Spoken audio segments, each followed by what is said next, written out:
Mwathani agocwo kanitha. Ino ni second service iria Mwathani atuhe muthenya ungi mweru muigwe mwi kanitha-ini na muratongorio ni Ebenezer District. Ni tukuina rwimbo rwa Gikuyu. Nyimbo ici njeru ni 133 na iria nguru ni 106. Ndiehota guconoka riu.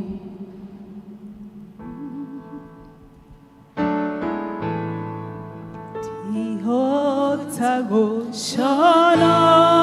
riu atende wa Jesu nikwenda kumugura hari andu othe ndimutĩinĩ wa Jesu ndambire kumenya mehia makwa nĩ manene ma ngĩmenya Jesu nowe wahota kũninĩra na kũngenia ngĩkwenda ma gũthiaga na njĩra yakwa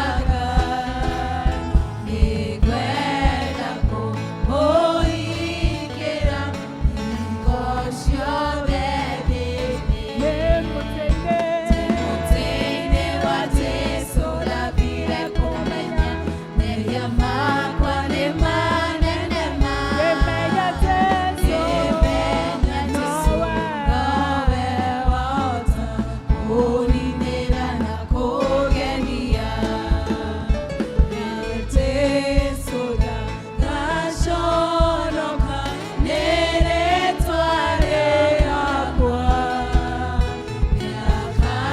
rĩakanyumbũra igũrũ atĩ niĩ ndĩ wake mũtĩ-inĩ wa Jesu ndathire kũmenya mehia makwa nĩ manene ma ngĩmenya Jesu nowe wahota kũninĩra na kũngenia ihinda rĩrĩa ngatwarwo nĩ Jesu igũrũ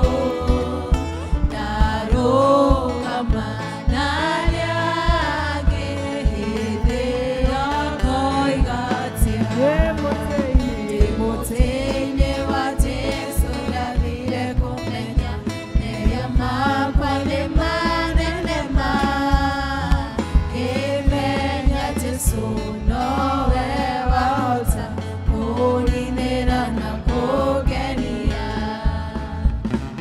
ngoiga gũkũka mwana wakwa mwende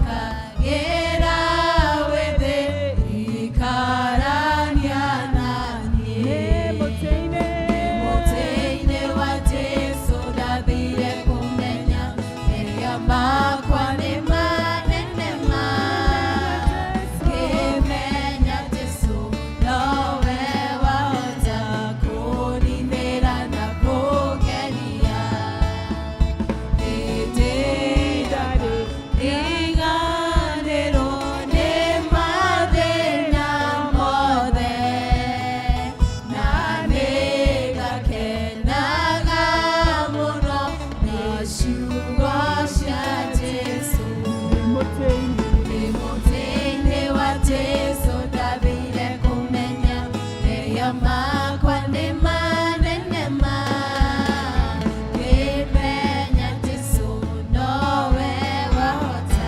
kũninĩra na kũngenia.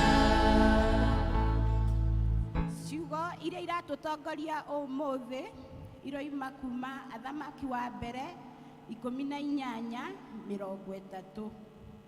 Athamaki wa mbere 18:30 nayo ĩkoiga ũũ: hĩndĩ ĩyo Elija agĩkĩĩra andũ othe arĩa marĩ ho atĩrĩ, ũkai mũnguhĩrĩrie. Nao andũ acio othe magĩthiathia makĩmũkuhĩrĩria agĩgĩthondeka kĩgongona kĩa Jehova kĩrĩa kĩagũithĩtio thĩ. Praise. Amen. Hallelujah. Mwathani agocwo kanitha. Bwana asifiwe. Amen. Amen. Tugeithanie ta andũ makenete nĩ gũkorwo nyũmba-inĩ yao. Bwana asifiwe. Amen. Amen. Turenda kũgoca Ngai na turenda kuga atĩ nĩ tũmenyete Ngai nowe Ngai na gũtirĩ na ũngĩ ũhana take. Amen. Haya, makofi ya sifa kwa Bwana. Haya, chezea Bwana.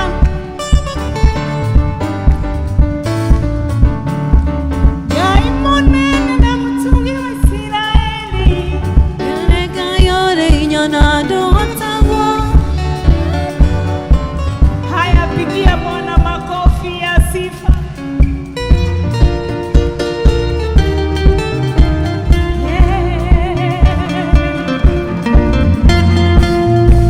Chezea Bwana ni mwema.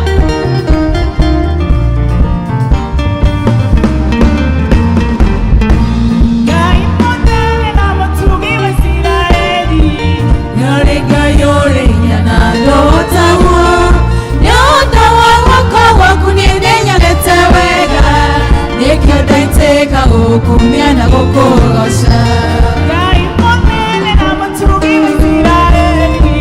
Yore Ngai yore inyona andũ otagwo. Nĩ ũndũ wa guoko gwaku nĩ ndĩnyonete wega. Nĩkĩo ndaitĩka gũkumia na gũkũgoca.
ĩno nĩgũcigwe wega na ũtugi waku ũrĩa ũkinyagĩria andũ aku nĩndakũgoca nĩ tondũ ũrĩ mwega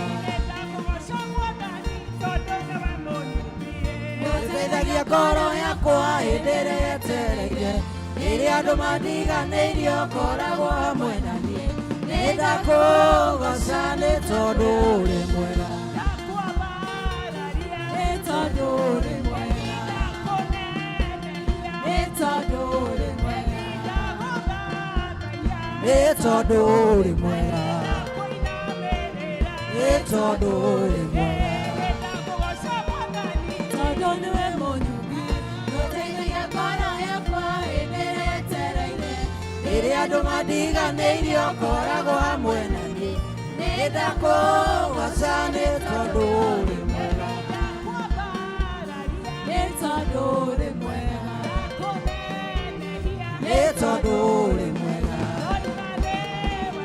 nĩ tondũ ũrĩ mwega nĩ tondũ ũrĩ mwega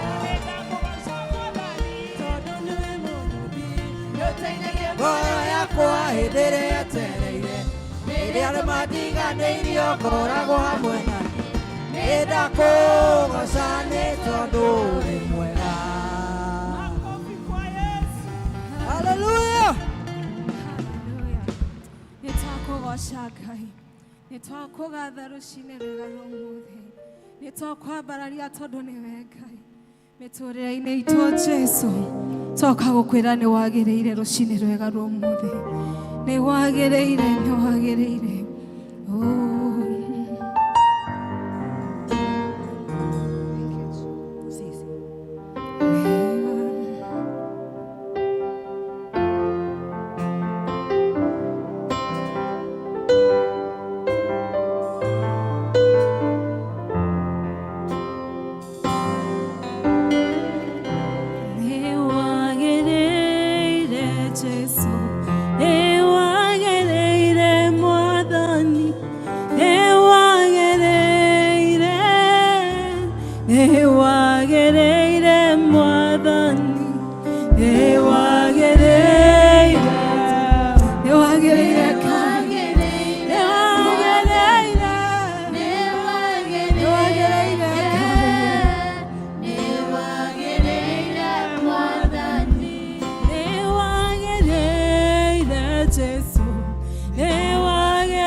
Jesu Kristo twakonegera ngoro citũ tũĩ we nĩwe mũthamaki mũnene mbũtũ cia ita. Nĩ twanyiha mũno kĩroko kĩa ũmũthĩ tũkĩhera mehia maitũ Jehova, nĩ tondũ nĩ tũĩ tũtiagĩte gũkwĩhia na njĩra ĩmwe kana ĩrĩa ĩngĩ Jehova. Nĩkĩo nĩ twanyiha mũno na nĩgetha ũngĩtuĩka wa kũigua mathaithana maitũ kĩroko kĩa ũmũthĩ. Nĩ twoka Mwathani tũgĩthaithana na nĩgetha ũngĩtuĩka wa kũigua bũrũri ũrĩa ũtũhete wa Kenya mũthamaki. Nĩ tũkũnyiha Mwathani tũkĩona maũndũ marĩa makoretwo magĩthiĩ na mbere matangĩgocithia rĩĩtwa rĩaku mũthamaki mũtũũra muoyo. Rĩu kĩroko kĩa ũmũthĩ tũnganĩte nyũmba-inĩ ĩno yaku theru Mwathani, tũkiuga atĩ gũthera nĩwe Mwathani mũnene mbũtũ cia ita. Nĩ tondũ ũguo nĩguo Mwathani ũndũ ũrĩa ũgũkenagia mũno. watombire nigetha tungiage na ngwataniro nawe Mwathani. Riu ni twakenyiha Baba tugicokia bururi witu magomano-ini ma njira nigetha uke ucemanie hamwe na ithui nigetha uke utwaure mirigo miritu iria tungikorwo tukuite Mwathani, iria bururi uyu ukuite Jehova Mwathani, na nigetha ungetuika wa gutheria bururi uyu Muthamaki. Uratwira atiriri Jehova, hari na andu atheru, hari na andu metigirite ritwa riakwa na nigetha marugamie bururi uyu. Nitwoka Mwathani tunganite na ngiri nyingi cia andu, makiri maingi makanitha-ini macemanĩtie, turi na agenda o imwe tu Muthamaki, kurerera bururi witu, kurerera family citu, ona ithuĩ enyewe Muthamaki. Nitwakihoya Mwathani ni undu wa mutongoria wa bururi uyu uheanite, nigetha ungetuika wa kumuhe ũũgĩ, nigetha ungetuika ona wa kumuririkana makirio na thirikari yothe, ni tondu ni kuri na andu aria mateithanagia nao Jehova. Turamahoera ũũgĩ uria umanite na kuri we, makiria tukamahoera kwitigira kiugo giaku Mwathani, kiria gituragia muoyo, kiu kiri na hinya munene Mwathani. Utwiraga ati kiugo giaku ni ta ruhiu runore mbari ciiri, ni rutemaga rugarie na nginya rugamite Muthamaki. Riu ni twakihoya atiriri Jehova, ona ni tondu wa muthenya wa rucio mweri 20 uria gubangitwo maandamano Mwathani, ni tukunyiha tukihoera bururi uyu Mwathani gutikae kugia na witangi wa thakame Muthamaki. Ni turahoya atiriri Muthamaki, watuheira bururi uyu na undu wa mahoya, watuheira bururi uyu na undu wa sacrifices nyingi cianarutwo Muthamaki. Mwathani etekera tu guturirikana hari kawega ona kamwe tu Mwathani kanekeka bururi uyu Mwathani, nigetha ungetuika wa gutuigua Jehova. Nayo gayo kanwere gikorwo iriho Muthamaki ri maundu maria mangirehe haro Jehova ni muturahoya kiroko kia umuthi. Ririkana mutongoria wa uregani Raila Odinga, tukahoya atiriri Jehova ongerotuika Mwathani wa kuhutia ngoro yake, ona president yo nake Jehova, na nigetha kungitua akugia na mwerekera mwega thiini wa bururi uyu Muthamaki. Ni twanyiha Muthamaki wa iguru, ni tuiguite ona mitugo maingi irathie na mbere, ona ekeya kuhoerwo rotha nigetha andu magiage na igomano Jehova. Ni turaregana na roho ucio thiini wa ritwa Jesu Kristo, na tukahoya atiriri Mwathani, reke kiria tugetheru kiu Mwathani wa murete ohoro wigie gutia ona kuinamagerera ritwa riaku, undu ucio korwo tu Mwathani noguo rirugamaga mbere-ini yaku Jehova. Wacothereria bururi uyu Jehova ri kwena ndungata nyingi warahurite, igua mathaithana maitu, ihoya mahoya maitu Jehova, na nigetha Baba ri ungetuika wa gutuigua. Ni twanyiha Mwathani ona ni tondu wa kanitha wa Presbyterian, ona makanitha macio mangi arahura ndungata ciaku. Ugite matuko-ini macio ma mwico Muthamaki thiini wa ibuku ria Joel ati ni ugaitiriria ndungata ciaku Roho Mutheru, ni cigathiomaga, ni cikonaga cioneki. Mwathani ni twetereire kuma na kuri we, oka nigetha ungetuika wa gututungatira ta kanitha. Naguo hindi ria riothe kurigiaga na mwario wa kanitha thiini wa bururi uyu Muthamaki ri, ona gwata thi yothe Jehova ri, kiugo giaku giatuika gia kuinamirirwo, kiugo giaku Jehova gigatuika gia gutio Muthamaki. Ni twakihoya na tondu wa family citu Mwathani, gwe kuria tumite, gwe aria twitainio nao Mwathani, ni undu wa guciaraniro angi ni aciaritwo na ciana citu Jehova. Turahoya Mwathani ngwataniro njega, reke kugie na kihumo kia wega waku Mwathani kuma micii-ini itu, na nigetha bururi utuike wa kurugama. Reke kugie na uhoro wa gutia kiugo giaku Muthamaki, na nigetha Mwathani ri bururi ugie na gitina kiega gia gwitigira ritwa riaku Muthamaki.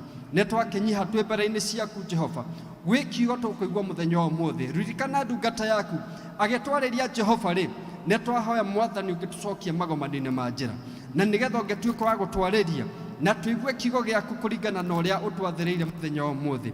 Reke Baba uharirie ngoro citu, na nigetha kigie na wikaro thiini wa ngoro citu Muthamaki. Ni twatia ritwa riaku na twahoya wagiriru thiini wa service ino Muthamaki, na turahoya uguo thiini wa ritwa Jesu Kristo Mwathani witu. Tuhoye na ihoera ithe witu ri iguru, ritwa riaku ni riamurwo.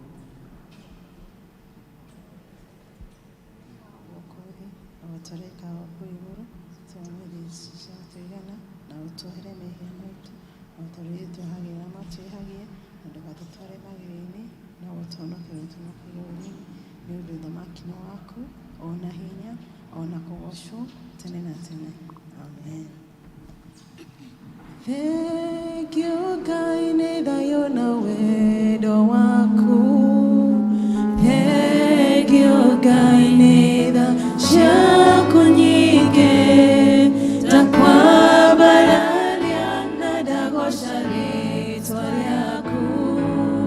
Thank you, Ngai. Thank you, thank you, Ngai, nĩ thayũ na wendo waku. Thank you, Ngai, nĩ tha ciaku nyingĩ. Ndakwambararia na ndagoca rĩĩtwa rĩaku. Thank you, God. Thank you, God. Mwathani agocwo kanitha. Rĩu nĩ tũkwenda kũigua iheo iria twĩ nacio cia kũina tũkĩambĩrĩrio nĩ kwaya.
Ebenezer District, mũndũ wothe wĩikarĩte thĩ na arĩa me haha mbere a Ebenezer, ũkai tũinĩre Ngai.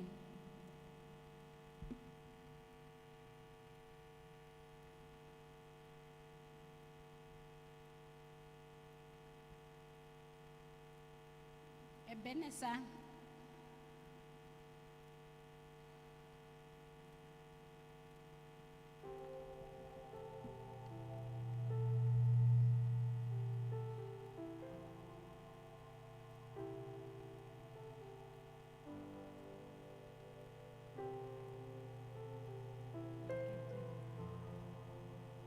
thirĩ wakwa wa mehia Jesu nĩandĩhĩire hau mũtharaba-inĩ, no akĩhe muoyo mwerũ. Thirĩ wa mehia mũtharaba-inĩ nĩyo warĩkĩire, rĩu ndĩ mũkũreki, ona korwo ndĩkĩonje Mwathani nĩanjĩraga hinya wa gũtorania ũheanagwo nĩwe. Thirĩ wa mehia mũtharaba-inĩ nĩyo warĩkĩire, rĩu ndĩ mũkũreki, Mwathani nĩmenyete thakame ĩyo yaku, noyo ĩgĩtheria mehia, ngatuĩka mũndũ mwerũ. Thirĩ wa mehia mũtharaba-inĩ nĩyo warĩkĩire, rĩu ndĩ mũkũreki, wega waku ndũigaine, ũtũmaga honoka, wĩhoka thakame ĩyo yaitirwo nĩ ũndũ wakwa. Thirĩ wa mehia mũtharaba-inĩ nĩyo warĩkĩire, rĩu ndĩ mũkũreki, rĩrĩa ngakinya igũrũ ũnene-inĩ wa Jesũ, ngainaga na gĩkeno kumia ũrĩa wakwĩrĩire. Thirĩ wa mehia mũtharaba-inĩ nĩyo warĩkĩire, rĩu ndĩ mũkũreki. Tũhũrĩrei rũhĩ na mũhũrĩre kwaya rĩngĩ rũhĩ na praise team nĩ ũndũ wa gũtũtongoria. Gĩcunjĩ kĩu gĩa kũini nĩ gĩathira, rĩu tũkwenda tũhoerwo ciana nĩ Elder Alice Wachira.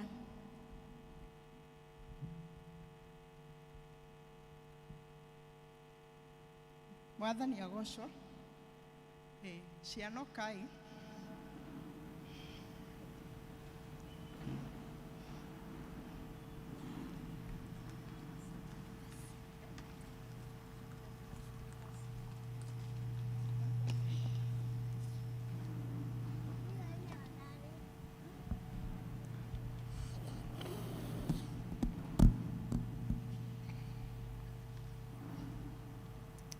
My name is Richibram Moragatanda. My name is Richibram Moragatanda. I have a memory verse. Genesis 1:1, it says, in the beginning, God created heaven and earth.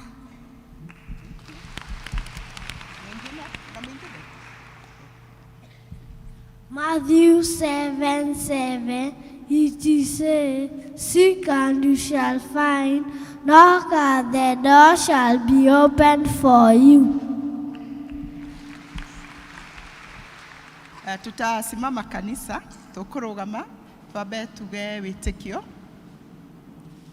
Nĩ njĩtĩkĩtie Ngai Ithe mwene hinya wothe, Mũmbi wa igũrũ na thĩ, na ngetĩkia Jesũ Kristo mũrũ wake wa mũmwe, Mwathani witũ, waciarirwo nĩ mũirĩtu wetagwo Mariamu, wagĩire ihu nĩ ũndũ wa Roho Mũtheru, akĩnyarirwo hĩndĩ ya Pontio Pilato, akĩambwo mũtĩ igũrũ, agĩkua, agĩthikwo, agĩikũrũka kwa ngoma, mũthenya wa gatatũ akĩriũka akiuma kũrĩ akuũ, akĩhaica igũrũ, na rĩu aikaire guoko-inĩ kwa ũrĩo kwa Ngai Ithe mwene hinya wothe, nĩ okaima kũu, oke gũkũ acirithia arĩa memuona arĩa makuĩte, na ningĩ nĩ njĩtĩkĩtie Roho Mũtheru, naguo kanitha mũtheru mũgathoriko, naguo ũiguano wa andũ arĩa atheru, nakuo kũhũthĩrwo kwa mehia, nakuo kũriũka kwa mwĩrĩ, naguo muoyo utagathira.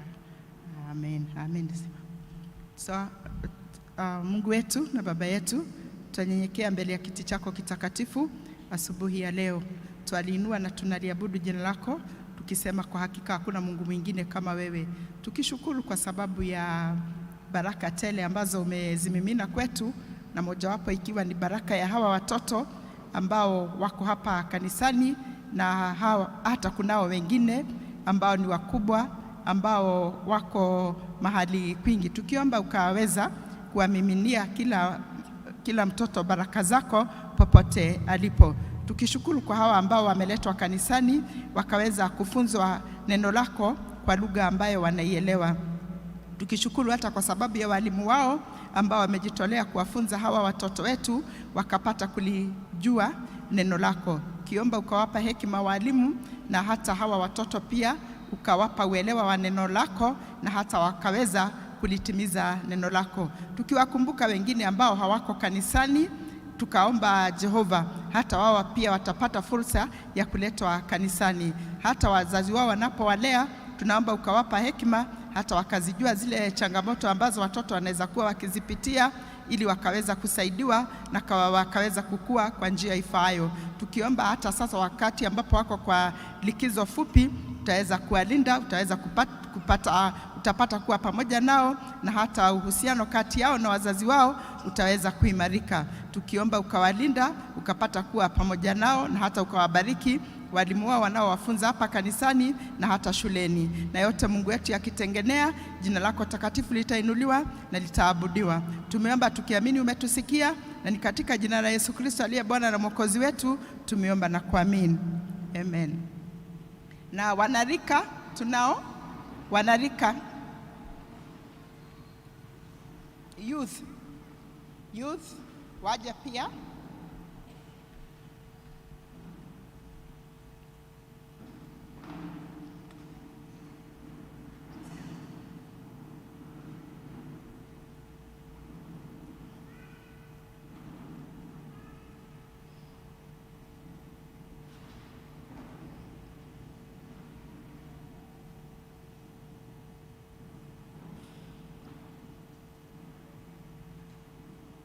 Karibia.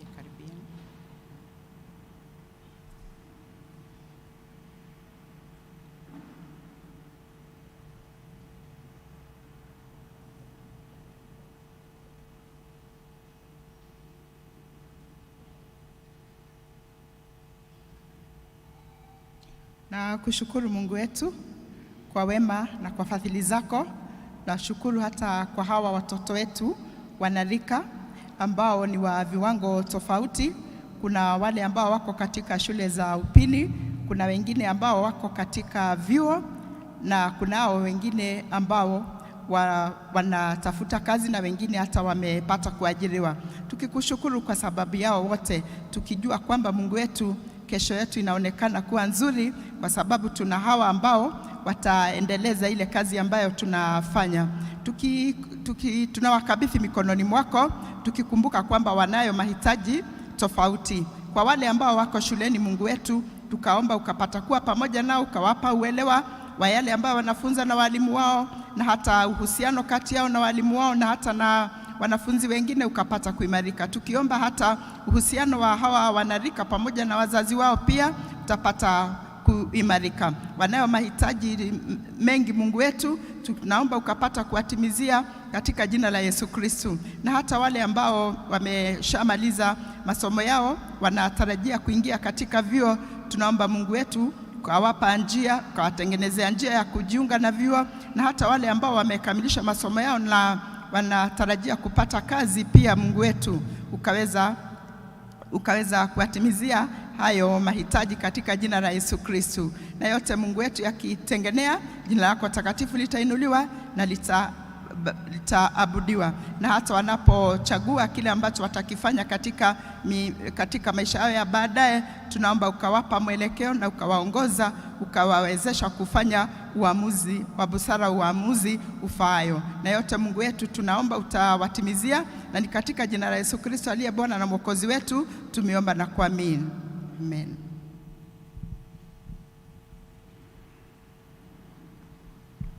Rĩrĩ nĩ ihinda rĩngĩ rĩa karani witũ wa LCC gũtũtangathĩra matangatho maitũ.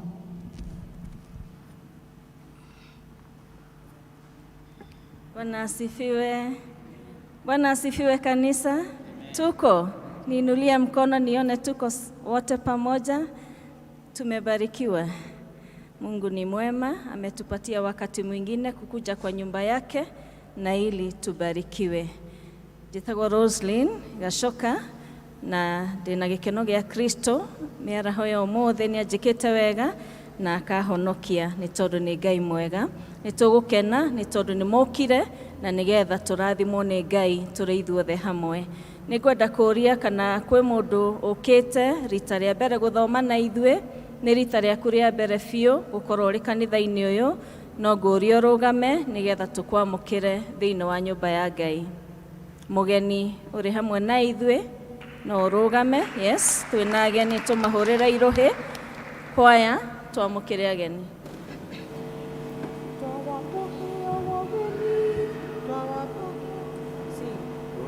Twawapokea wageni ni baraka, wakaribishwa wapendwa wetu.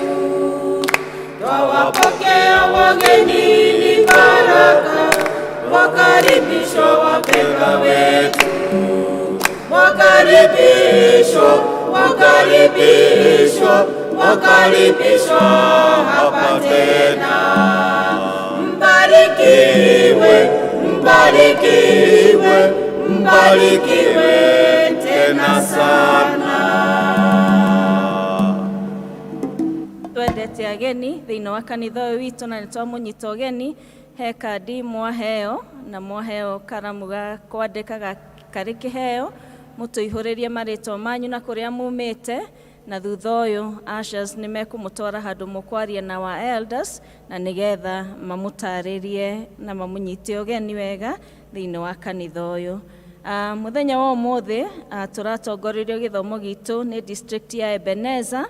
Naguo mũthenya wa Sunday gĩthomo gĩgatongorio, kĩa mbere gĩgatongorio nĩ PCMF na kĩo gĩa kerĩ gĩgatongorio nĩ kwaya. Still, mũthenya ũcio wa Sunday nĩtũgakorwo na gĩathĩ kĩa irio cia Mwathani thĩinĩ wa gĩthomo gĩkĩ gĩa kerĩ, na koguo tũthiĩ tũkĩharagĩria nĩ ũndũ wa ũhoro ũcio. Holy Communion kana gĩathĩ kĩa irio cia Mwathani ĩgakorwo kuo both services, gĩthomo kĩa mbere na gĩthomo gĩa kerĩ, koguo tũthiĩ tũkĩharagĩria nĩ tondũ wa ũhoro ũcio. Na kuo kuma kũrĩ Guild maratwĩra mahoya ma Friday marĩa tũkoragwo namo every Friday magatongorio nĩ district ya Emmanuel. Naguo mũthenya wa Saturday mweri 25 nĩguo tũgakorwo na gĩthomo kĩa parish kĩa Guild, gĩgakorwo kanitha-inĩ witũ wa High Level kwambĩrĩria thaa 2 cia kĩroko, na atumia othe nĩ marorio magoka na sport gear kana nguo cia mathako, tondũ nĩ tũgakorwo na ihinda kana nĩ gũgakorwo na ihinda rĩa gũkorwo makĩnyitanĩra thĩinĩ wa mathako. Koguo tũnote gĩthomo gĩkambia thaa 2 ti thaa 3 ta ũrĩa kĩambagia, gĩkambĩrĩria thaa 2 na mũgoka mwĩkĩrĩte nguo cia kũrũgarũga na gũteng'era na gwĩka maũndũ marĩa mangĩ mothe tũkahotithio gwĩka mũthenya ũcio. Nao PCMF nĩ maroria athuri othe matigwo thutha wa gĩthomo gĩkĩ mũcemanie harĩa tent-inĩ. Hena mũndũ, the committee is going to talk to you. Nako kuma kwĩ Baraka District nĩ maramenyithia atĩ fellowship ya mũthenya wa Tuesday ĩgakorwo kwa Mr. and Mrs. kwa Elder and Mrs. Murage, na nĩ gũgakorwo na gĩathĩ kĩa irio cia Mwathani thĩinĩ wa fellowship ĩyo ĩkambĩrĩria thaa 11, na members othe a Baraka District nĩ marorio maga attend that fellowship and the Holy Communion service. Nĩ ngũthoma marũa moimĩte kũrĩ PCEA SACCO. Nĩ maratũnyita ũgeni in their 38th annual general meeting ĩgakorwo kuo mweri 30 ũyũ wa March 2023 kũrĩa St. Andrews, na institutions ciothe na parishes na presbyteries na groups makarepresentwo nĩ member ũmwe kuma kũrĩ all those groups, na agendas nĩ ikaheanwo mũthenya ũcio. Koguo arĩa othe makoragwo thĩinĩ wa PCA SACCO nĩ marorio na nĩ marerwo kwĩna mũcemanio ũcio on 30th of March. Then ta kanitha nĩ kũrĩ members aitũ matigĩtwo nĩ endwa ao, na nĩ tũkwanĩrĩra ta ũrĩa tũhetwo. Nĩ tũkwanĩrĩra nĩ he member ũmwe ũtigĩtwo nĩ mamu wao etagwo Simpson Bogua, nĩ member wa Mogumo-inĩ South District, na mahoya nĩ marathiĩ na mbere kwao mũciĩ Gĩthũngũri. Mathiko magakorwo kuo mũthenya wa Tuesday kwao mũciĩ Gĩthũngũri, na koguo nĩ tũrorio tũmanyitĩrĩre magĩthiĩ na mbere na maũndũ macio. Nake family ya Mr. and Mrs. Gathaba nĩ matigĩtwo nĩ mwana wao wa mwanake etagwo Adro Bogua, nĩwe ũcio ũronanio hau screen-inĩ. Adro Bogua athomaga thĩinĩ wa kanitha wa Elijah Kagiri, na mahoya nĩ marathiĩ na mbere kwao mũciĩ no mũthĩ thaa 10 nĩ gũkorwo na mahoya, na nĩ tũraorio ithuothe tũthiĩ tũnyitanĩre nao kwao mũciĩ gũkũ Thika Viurad Estate. Namo mathiko magakorwo kuo mũthenya wa Wednesday kwao mũciĩ Kandara Kĩbendera in Murang'a County, na nĩ tũrorio tũthiĩ na mbere na kũmasupport na kũmahoera na kũnyitanĩra nao ihinda-inĩ rĩrĩ iritũ marĩ narĩo. Finally, twĩna kandi haha ĩtũmĩtwo nĩ family ya Esther Jogona na Mr. Jogona Chania District. Nĩ maracokia ngatho nĩ ũrĩa twamanyitĩrĩire, tũkĩhoya hamwe nao na tũkĩmasupport na tũkĩma-encourage rĩrĩa marageragĩra ihinda iritũ. Ngai arothiĩ na mbere na kũmomĩrĩria onacio matigĩtwo right now. We pray with them and we pray that God is going to strengthen them. Nĩ tũrenda kũnote na kwarĩria aciari arĩa makoragwo na ciana nini. Kindly nĩ tũramũria mũrekagĩrĩria ciana cianyu cigathiĩ church school. Twĩna arimũ ega mũno na arimũ very caring na arimũ very capable gũtekera ciana citũ care. Koguo ndũkamake kana kana gaku nĩ kanini kana hihi gatikindagĩria. Our teachers are able to interact na ciana icio nigetha mwana ũcio right from the word go amenyere gũkorwo kũrĩ ciana iria ingĩ na athomithio gĩthomo kĩrĩa angĩhota gũthoma. Gũkũ no kĩritũhe mũno, no in church school no ahote kũnyita maũndũ mothe. Koguo aciari tũtige guoya, rekei tũrekererie ciana citũ cithiĩ church school. The church school teachers are able and capable of taking care of our children. May God bless us as we do that. May you be blessed. Nĩ gwakinya ihinda rĩngĩ rĩa kũigua mathomo maitũ harĩa mekuma, tũgĩthomerwo nĩ arĩa maratũthomera.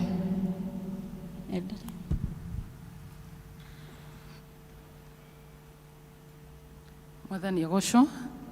Bwana asifiwe. Ya ithoma ritũ rĩa mbere rĩkuma ibuku-inĩ rĩa Ezra 3 kamũhari 1 nginya 6. Ezra 3 kuma kamuhari kemwe nginya 6.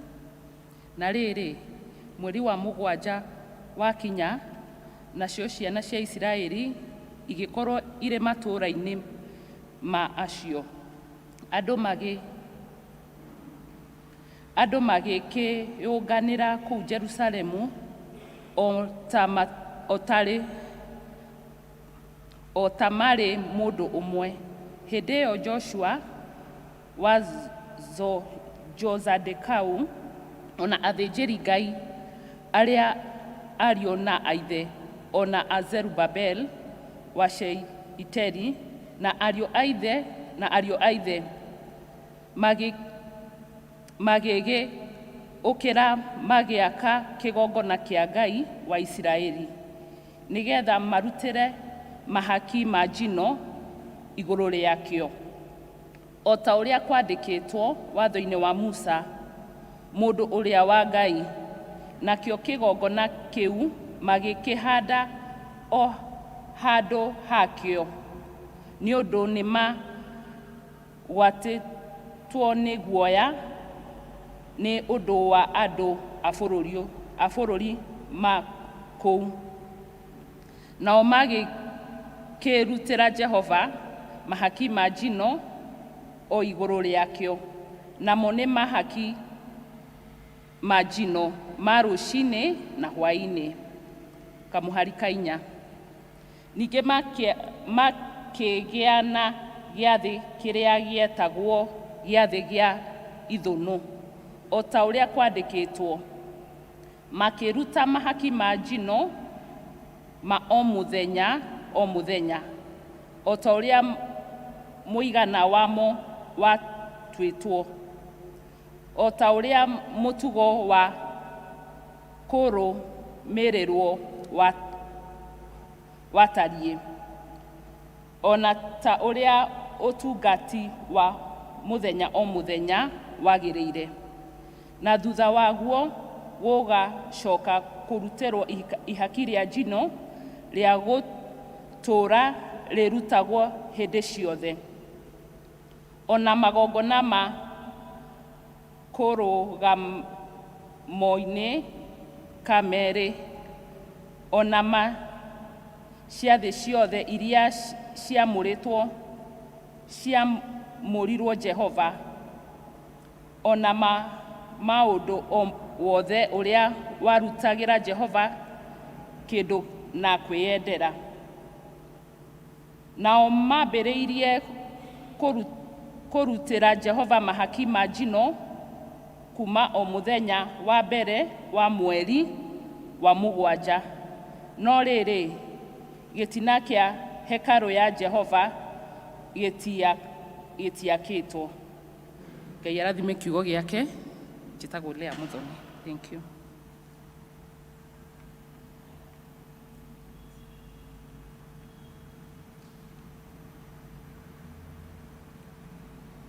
Mwathani agocwo.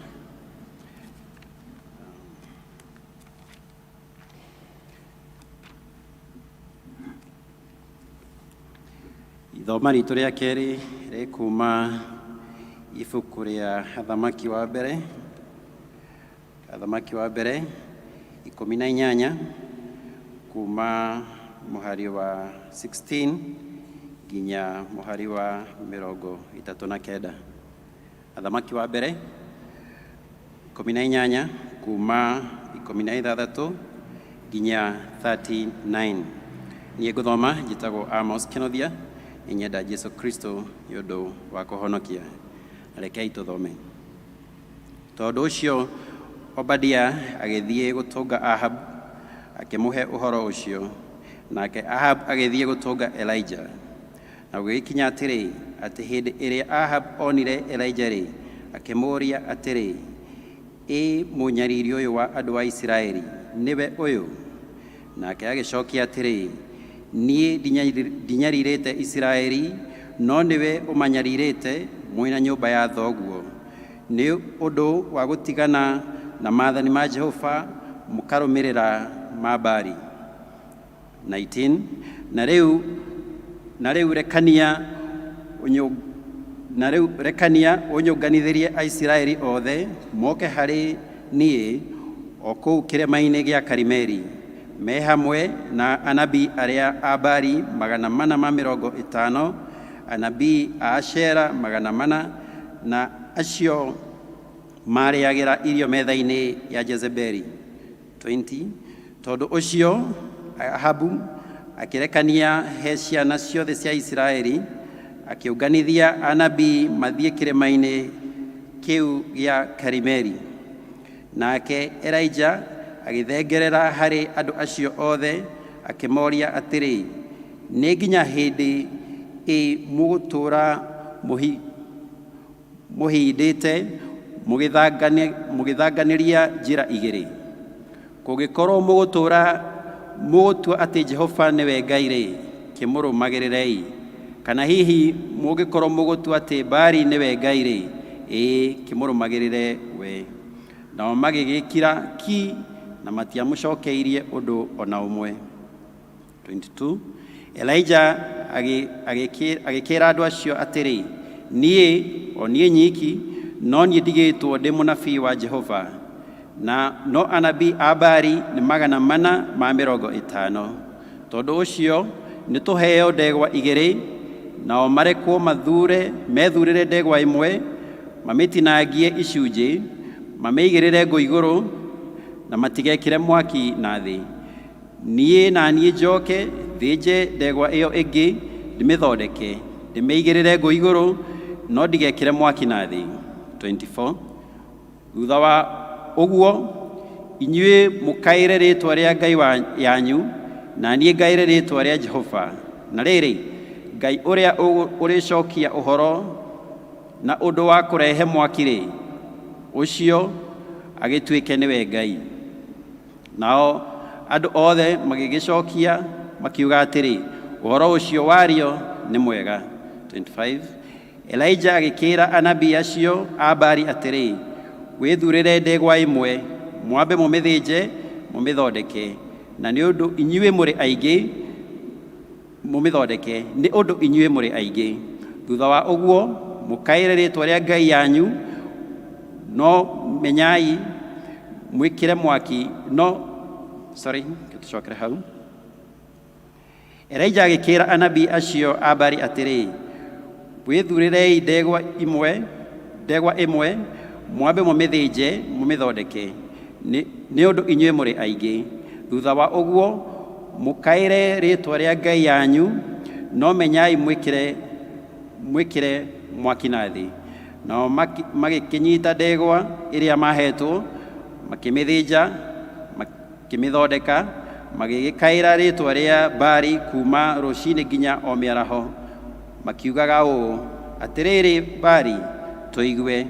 No hatigana kũiguo mũgambo kana mũcokia wa ũhoro ũcio.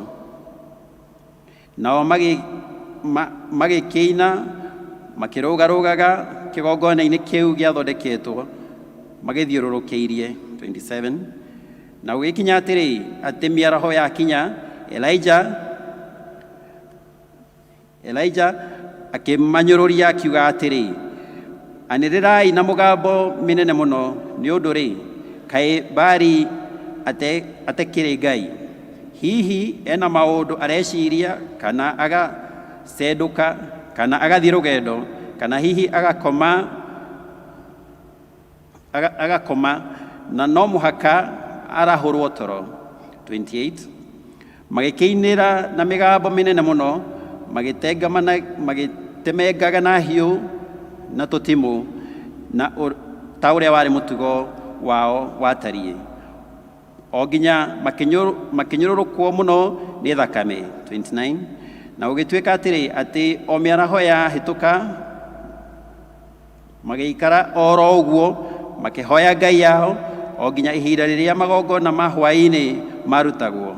No rĩrĩ, gũtigana kũiguo mũgambo kana mũcokia ũhoro ona ũrĩkũ, ona kana mũrũmbũiya wa ũguo. Hĩndĩ ĩyo magĩthiathia makĩmũkuhĩrĩria, agĩthondeka kĩgongona kĩa Jehova kĩrĩa kĩagũithĩtio thĩ, 31. Nake Elijah akioya mahiga 12 o ta ũrĩa mĩhĩrĩga ya ariũ a Jakubu ũrĩa wakinyũrũririo nĩ ũhoro wa Jehova yaigana, o we ũrĩa werirwo ũũ atĩrĩrĩ, rĩĩtwa rĩrĩa ũrĩtagwo nĩ Isiraeli. 32. Nake Elijah agĩaka kĩgongona gĩa kũgocithia rĩĩtwa rĩa Jehova na mahiga macio. Ningĩ akĩenja mũtaro ũngĩiganĩra ibaba 2 cia mbeũ cia kũhandwo, akĩrigicĩria kĩgongona kĩu, agĩkĩara ngũ wega, nayo ndegwa ĩyo akĩmĩtinangia icunjĩ, agĩciigĩrĩra ngũ igũrũ.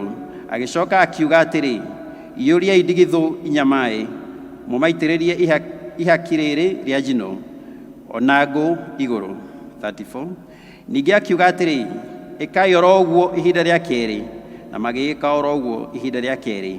Ningĩ agĩcoka akiuga atĩrĩ, ĩkai oro ũguo ihinda rĩa gatatũ, nao magĩgĩka oro ũguo ihinda rĩa gatatũ. 35. Namo maaĩ macio magĩthiĩ kĩgongona-inĩ kĩu mbarĩ ciothe, o naguo mũtaro ũcio ũkĩiyũra maaĩ.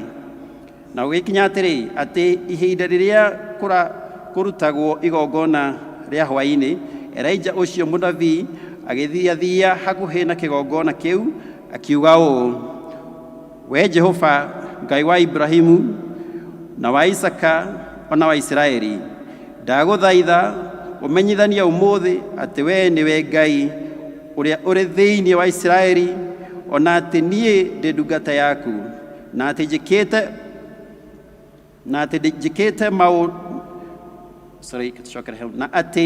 njĩkĩte maũndũ maya mothe na ũũgĩ waku. 37. Njigua we Jehova, njigua nĩgetha andũ aya mamenye atĩ we Jehova nĩwe Ngai, na atĩ nĩwe ũragũraga ngoro ciao igũcokerere. 38. Hĩndĩ ĩyo mwaki wa Jehova ũgĩgĩũka ũgĩgĩcina ihaki rĩu rĩa njino biũ, ona ngũ, ona mahiga, ona rũkũngũ, namo maaĩ marĩa marĩ mũtaro-inĩ ũkĩmacũna biũ. 39 nĩ ya mũico. Na rĩrĩ, hĩndĩ ĩrĩa andũ othe arĩa marĩ ho monire ũndũ ũcio, makĩgwa maturumithĩtie mothiũ thĩ, makiugaga atĩrĩ, Jehova nĩwe Ngai, Jehova nĩwe Ngai. Ũcio nĩguo mũico wa ithomo ritũ rĩa kerĩ. Ngai arathime ciugo ciake. Nĩtũhũrĩre athomi aitũ rũhĩ, nĩmatũthomera wega. Rĩu nĩtũkũina rwĩmbo rwa kwĩta mũhunjia. Kanitha nĩtũrũgamei tũgocere Ngai. Nyĩmbo iria ngũrũ 191, iria njerũ 242. Kwaya tũtongoriei, praise team tũtongoriei.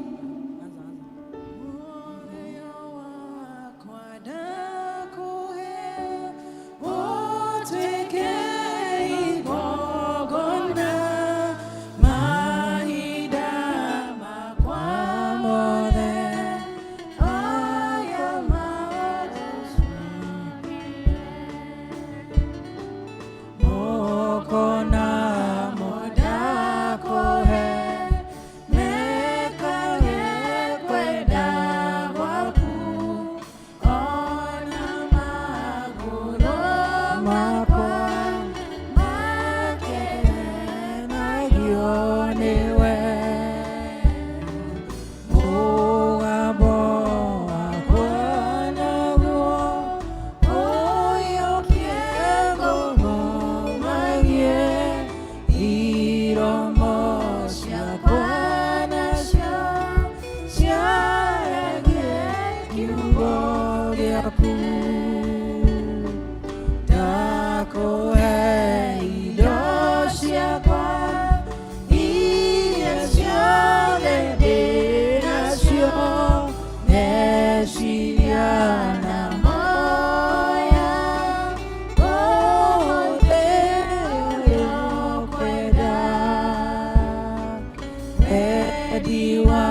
wiki ngoro yakwa kĩmĩoe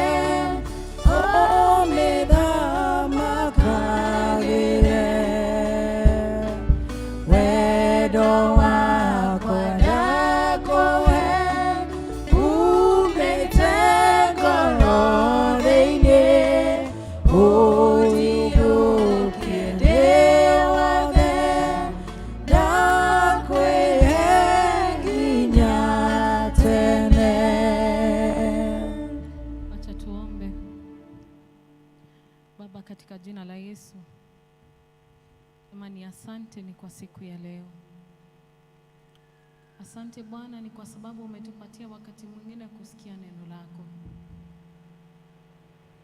Tunaomba Bwana ukafungue masikio yetu na macho yetu tuweze kuona yale masikio ya binadamu hayawezi kusikia na macho ya binadamu hayawezi kuona. Roho Mtakatifu, tumekukaribisha kwa hiki kikao. Roho wa Mungu katawale siku ya leo. Roho wa Mungu kanene na sisi. Kila mtu ambaye amekuja kwa hiki kikao, wacha na Roho wa Mungu ukanene kwa roho yake. Tunaomba Bwana ukatende mambo ambayo hajaisikika kama kuonekana kwa haya madhabahu. Ni asante ni kwa sababu Bwana tunajua unakuja kutuongelesha. Mungu wangu, nimesimama na hawa watoto watakaa chini. Ninapungua zaidi Bwana, nimepungua Bwana, ukainuliwe.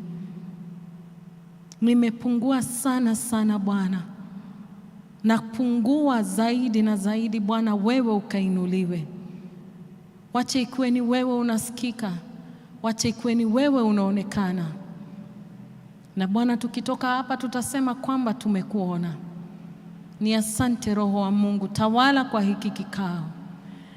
Maroho ingine ambayo imetumwa na kujituma, maroho ambaye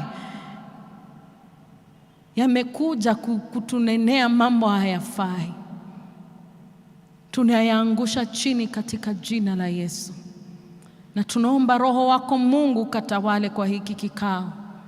Damu ya Yesu ikanene juu ya maisha yetu siku ya leo. Kama kuna roho imetumwa ambaye ni kinyume na Roho Mtakatifu, tumekushika. Na tunasema Roho wa Mungu ndiye anatawala siku ya leo. Asante Mungu, ukatende. Katika jina la Yesu tumeomba na kuamini. Amen. Haleluya. Bwana asifiwe. Wacha na mkanisalimie. Bwana asifiwe.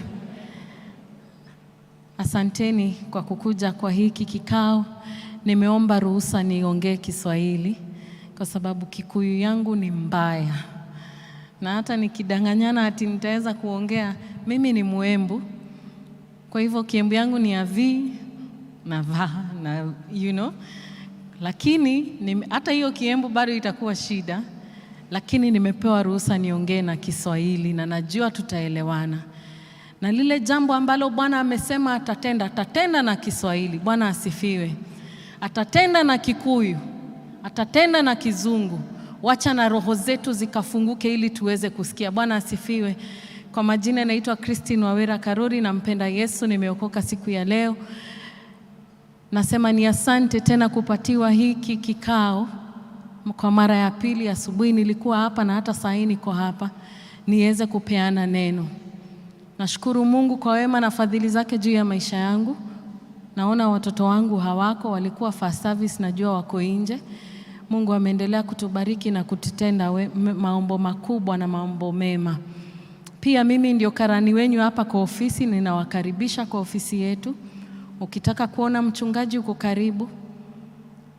The doors are always open for you. Namba ya simu pia ya ofisi mko nayo na najua tutabarikiwa.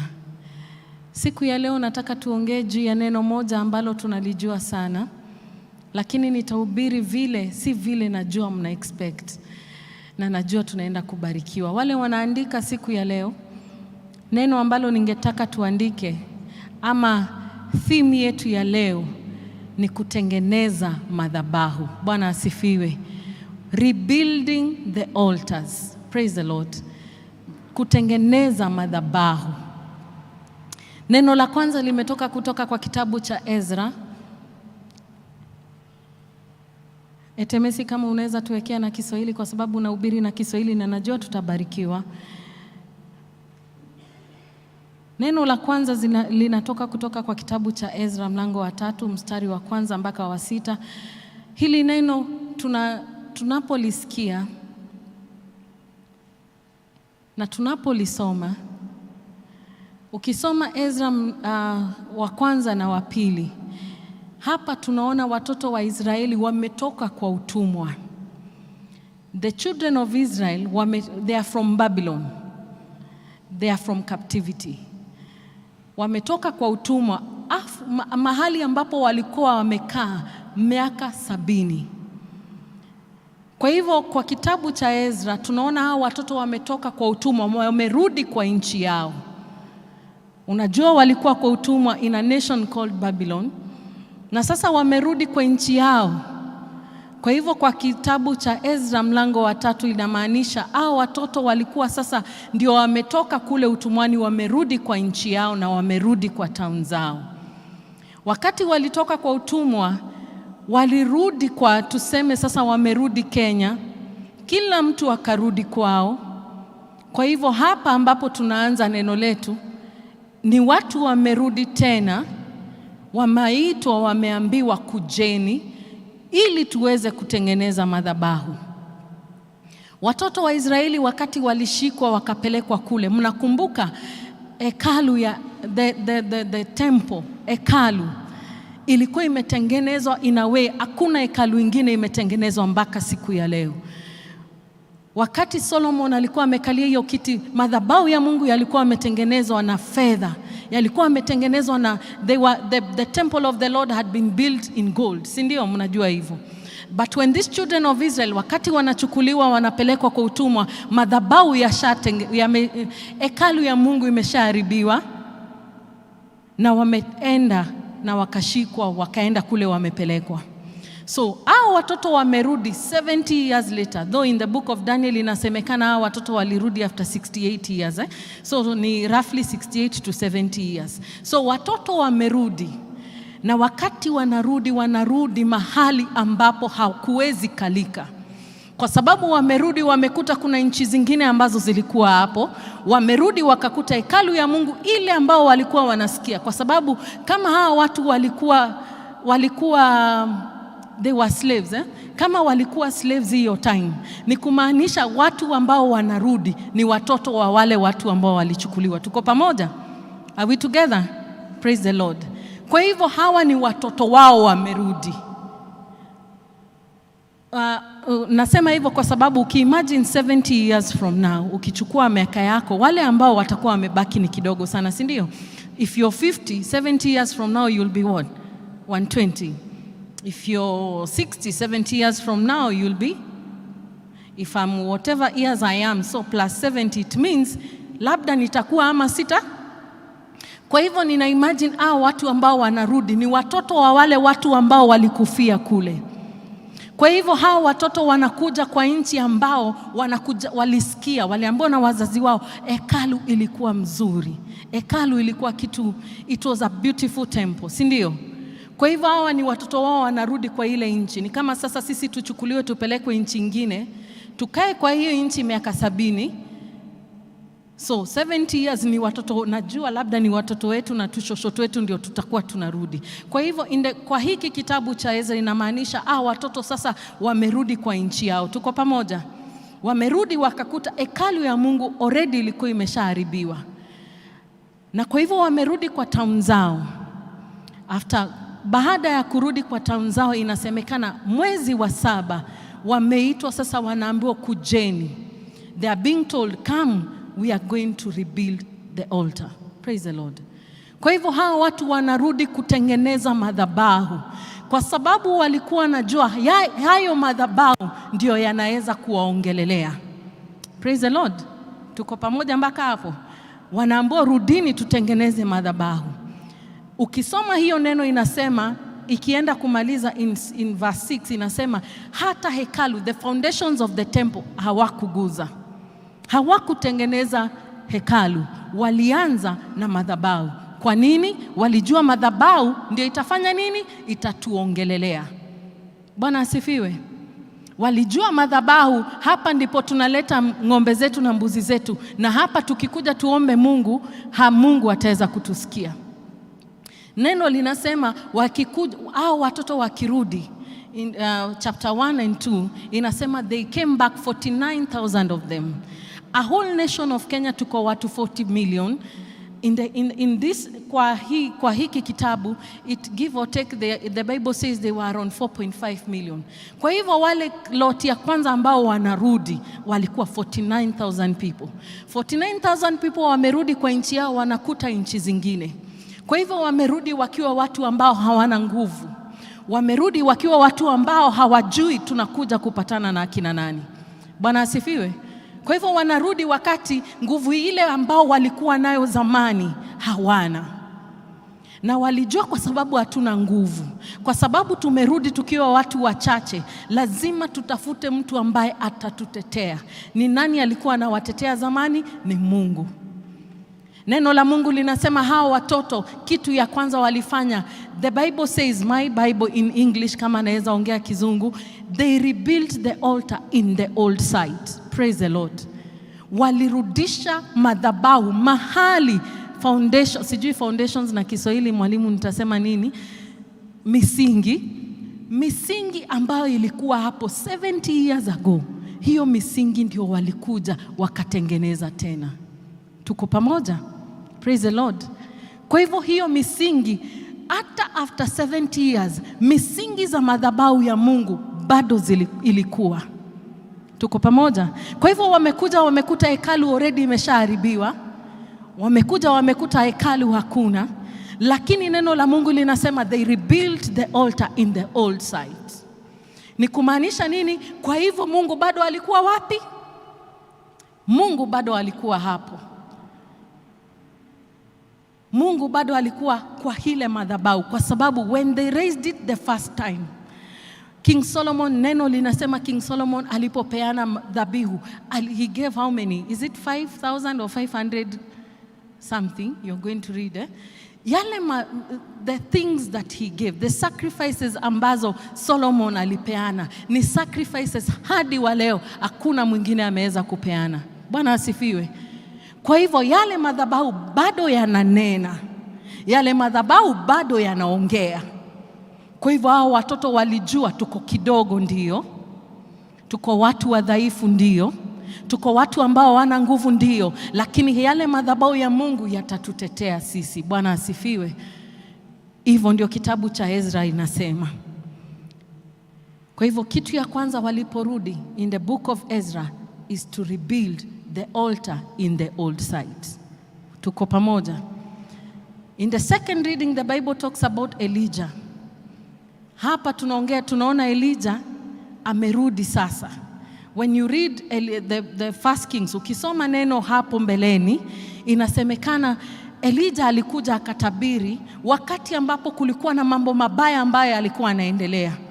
Watu waliacha njia za Mungu, wakaacha kumsifu Mungu, wakaanza sasa kusifu miungu ambazo waliletewa. Kwa hiki kitabu, miungu ambao zimeletwa ni miungu za Jezebeli, na Jezebeli ni mwanamke ambao ameolewa na King Ahab. Na Biblia inasema hakuna wakati mwingine ambapo watoto wa Israeli waliabudu miungu mingine kama wakati wa huyu mfalme. That there is no other time that the children of Israel engaged in devil worshipping and in idol worshipping like in the time of King Ahab. Are we together? Hiyo wakati hakuna jambo ambalo hawakuwa wanafanya. Neno linasema katika kila town hizi miungu za Jezebeli zilitengenezwa, madhabahu yaliinuliwa katika kila town. So ukienda Nakuru unakuta madhabahu ya Jezebeli, ukienda Mombasa unakuta madhabahu ya Jezebeli, ukiingia Thika unakuta madhabahu ya Jezebeli. Kwa hivyo hakuna wakati mwingine watoto wa Israeli waliweza kuabudu hizi miungu kama hiyo wakati. Elijah ametumwa na Mungu kwa sababu sasa ule mfalme ambaye anafaa kuongoza kwa njia za Mungu, yeye hata ndio mchawi wa hali ya juu. Bwana asifiwe. The priests wale watu ambao walikuwa waongoze hao watu kwa njia za Mungu. Hata hao neno la Mungu linasema even the priests themselves they had defiled themselves. Praise the Lord. Unakuta watoto wa Eli pia walikuwa priests, walikuwa makuhani, lakini hao ndio walikuwa wanaleta ushareti hadi kwa madhabahu ya Bwana. Tuko pamoja? Sasa tumefika mahali Mungu akaona hapana, lazima nitume mtu ambaye ataambia watoto hizi tabia ambazo mnafanya si mzuri. And that is why God sends Elijah. And Elijah when he comes anatabiri, anasema kwa hii nchi hakutanyesha miaka 3. So it does not rain in Israel for 3 years. Na after Elijah ameshatabiri hakutanyesha miaka 3, anaondoka anaenda anajificha mahali Mungu anampelekea nyama na nini uko msituni. Kutoka hapo anamtuma anampeleka kwa ule the widow, mahali anapewa chakula na unga, when you read that story. So 3 years later drought imekuja, watu wamekufa, hakuna nini, hakuna chakula, hakuna nini. Kama saa hii tunaona venye hakuna chakula, hakuna mvua, mifugo yetu inakufa. It's the same thing that was happening in the time of Israel. Praise the Lord. Praise the Lord. Ndio msiboeke, watu waseme amen. Bwana asifiwe. Ninawapatia tu ka history sasa ndio tuanze sermon yetu. And so Elijah sasa amerudi, ametumwa na Mungu, because when you read hapo Mungu anamwambia sasa enda, nimekutuma kwa Ahab. And so Elijah is going to Ahab, anamwambia, anakutana na Obadia. Obadia ni mtu ambaye alikuwa anafanya kazi kwa in the king's palace, but again he was a prophet. He was one of the people, he was a person ambaye aliweza kuficha the prophets of God when you read the story. So Ahab wamekutana na Elijah, na ndio maana hapa wanakutana na yeye, anamwambia wewe, you are the troublemaker of Israel. Wewe ndio umekuwa ukitusumbua na ndio maana huku kwetu hakunyeshi. Elijah anamwambia hapana, si mimi, ni wewe. Wewe na nyumba ya baba yako, nyinyi ndio mmefanya nchi yetu ikakosa mvua. Bwana asifiwe. Nyinyi, wewe na nyumba ya baba yako, wewe na huyu bibi ambao mlioa, nyinyi ndio mmefanya huku kwetu kusinyeshe. Elijah anamwambia basi fanya hivi, enda ulete miungu zako na mimi nikuje na Mungu wangu, tukuje kila mtu na ng'ombe yake, tuone ule Mungu ambaye atatuma moto kutoka mbinguni, huyo ndio Mungu ambao tutatumikia. Bwana asifiwe. Tuko pamoja mpaka hapo? And so wanakutana. Baal, who was a god that time, when Jezebel comes to, they are not just 450, because the Bible says there are 400 prophets of Asherah. Asherah, these are the prophets ambao walikuwa na hudumia Jezebeli. Kwa hivyo hawa watu wakikutana kwa hii mlima, wamekutana wangapi? 850 prophets of Baal. Praise the Lord. So wamekutana hapo, kila mtu amambo, wewe na ng'ombe yenu, ni sisi na ng'ombe yetu. Ukisoma uangalie Baal inamaanisha nini. Baal, the prophet Baal is a sky god. The prophet Baal is a lightning god. Kama naweza tumia kizungu juu Kiswahili ni mungu wa thunder. Inaitwa nini mwalimu? Lightning tutaita nini? Mungu wa hiyo. So this god, Baal is a god of lightning. Baal is a sky god. Kumaanisha Baal akisema kunanyesha, kutafanya nini? Kutanyesha. When these people were serving this prophet, these gods, they knew that our God is called Baal and our God is a sky god. So Baal was going to send fire if we pray. So these people come. Kutoka asubuhi mpaka jioni walikuwa naomba Mungu wao atume moto. Unaweza jiuliza madhabahu ni ya nini? Ama madhabahu ni nini? What is an altar? What is the meaning of an altar? Madhabahu ni mahali ambapo the physical, mimi, meets the spiritual. Si ndio? In simpler terms, that madhabahu ni mahali the physical me, I come on this altar, I repent my sins, I am forgiven because I know spiritually this altar belongs to God. Praise the Lord. An altar speaks on your behalf. An altar speaks for you. And so these people knew we need to rebuild this altar. Wale walikuwa time ya Ezra. Unajiuliza, madhabahu ni ya kazi gani? What's the purpose of an altar? Wewe ukiulizwa saa hii, because Biblia haipeanangi neno kama 50 years from now this word will be spoken in a different way for that time, and it is going to move that time the way God wants it to move. So unajiuliza, what is the purpose of an altar? Niwaulize, haya madhabahu yako na faida gani kwa maisha yako? Wewe ukileta tithe unaileta wapi? Ukileta tithe yako unaileta wapi? Unaileta hapa, si ndio? Ukileta watoto wako waombewe unawaleta wapi? Unawapelekanga huko nje? Tithe yako unaipeleka kwa ile mlango? Tithe yetu tunaleta hapa, si ndio? Offering yetu tunaileta wapi? Kwa madhabahu. Watoto wetu wakiombewa tunawaleta wapi?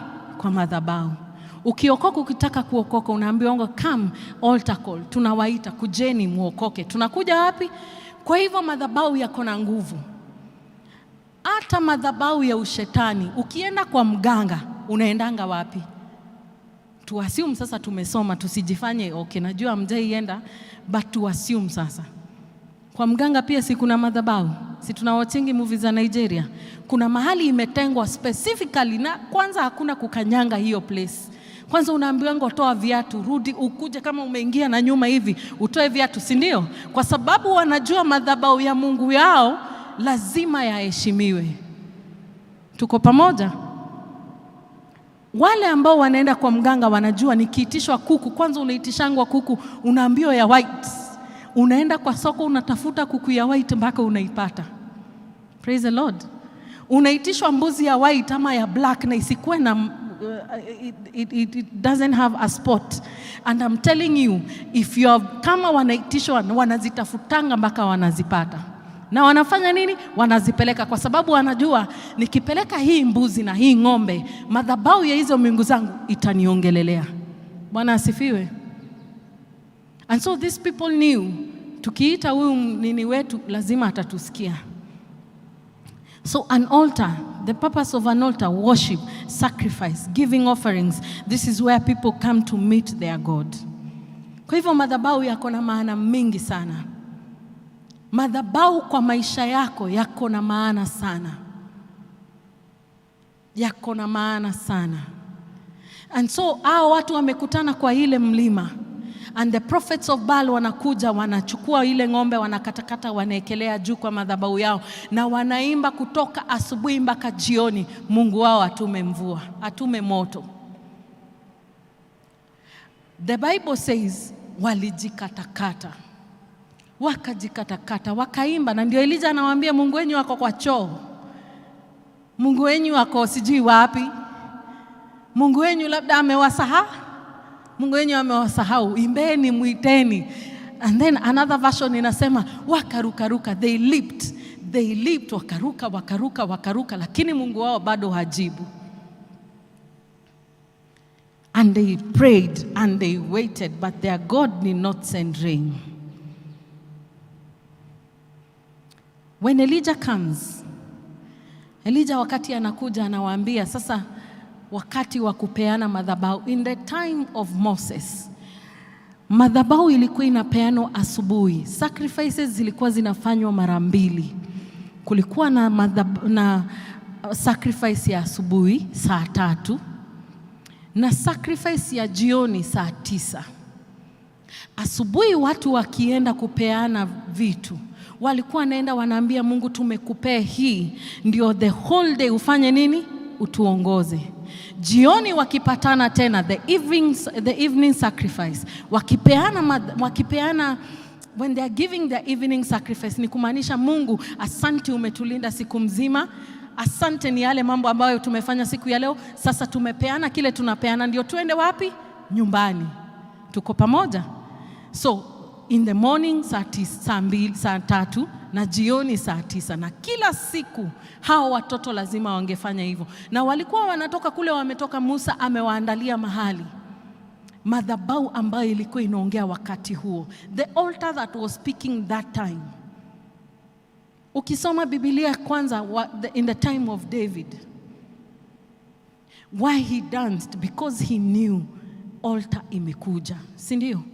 Akaimba ni kwa sababu madhabahu imekuja. Walijua neno la Mungu linasema when this altar was being moved, kuna ule mtu aliteguka hivi akaenda kujishikilia. Neno la Mungu linasema alipojishikilia nayo akastraikiwa akakufa, kwa sababu hayo madhabahu yalikuwa na nguvu. So siku ya leo Elijah amewaita, anawaambia kujeni. Wale wameimba Mungu wao hakuna kitu alifanya. Mungu, wakati ilifika wakati wa Elijah anawaita and he tells them come. Anawaambia kujeni. Kisha Elisha akawaambia wote nikaribieni mimi. So Elisha, in the English it says kujeni, come. So the time of the evening sacrifice, Elijah calls the people and he tells them come. And the first thing that Elijah does is to repair the broken altar. Praise the Lord. Elijah repairs the broken altar. Why this altar was broken? Kwa sababu hakuna mtu alikuwa anaitumia. Tuko pamoja? Wale watu walikuwa wameingia kwa miungu za Jezebeli, wakasahau kuna madhabahu ya Mungu wao. For you to maintain an altar, there must be a consistency in an activity. Lazima kukuwe na ile kitu ambayo ina strengthen, ambayo inapea hii madhabahu nguvu. Hii madhabahu inapewa nguvu na maombi. Kila siku mmesema mnapatana na Mungu saa 2 asubuhi uko hapo. Madhabahu inapewa nguvu na zile vitu ambazo unapea Mungu. Tuko pamoja? Madhabahu inapewa nguvu with the kind of sacrifice, the kind of offering. Haimaanishi lazima ikuwe pesa peke yake. Even the service itself. Ni kazi gani unafanyia Mungu kwa hii kanisa? Wewe umekaa tu unaambia, ukisimama hapo unaomba unasema Mungu tuma moto. Mungu anatuma moto wapi? Bwana asifiwe. I know it is not a very good lesson, but wewe unaomba Mungu atume moto. Anatuma moto wapi? Madhabahu yako iko wapi? Tuko pamoja? Anatuma moto, yes.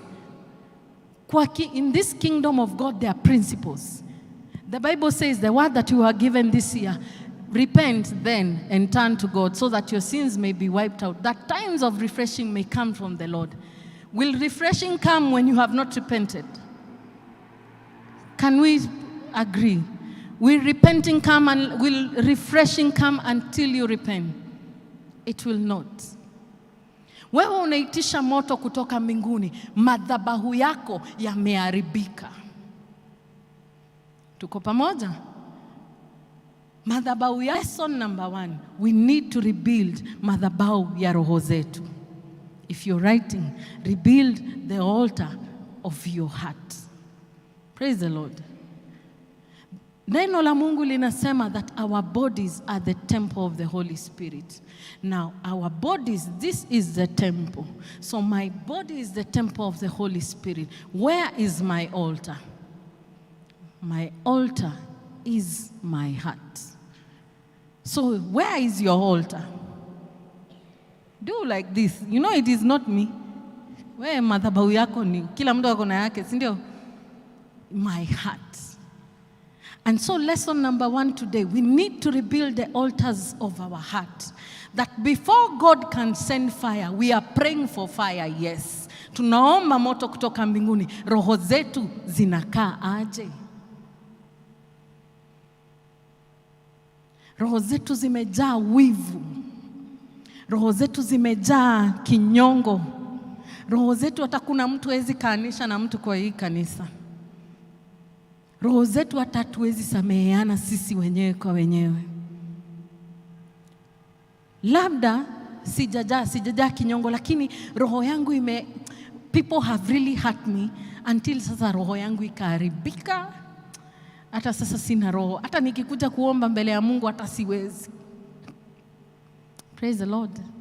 Mambo imekufinya, yani imekufinya mpaka hata saa hii unasema ni Sunday tu, acha niende Sunday church nionekane. Praise the Lord. Elijah tells these people come, and the first thing that he does is to rebuild the broken altar. Praise the Lord.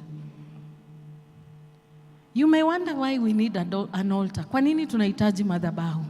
We need an altar, one, fresh consecration, fresh.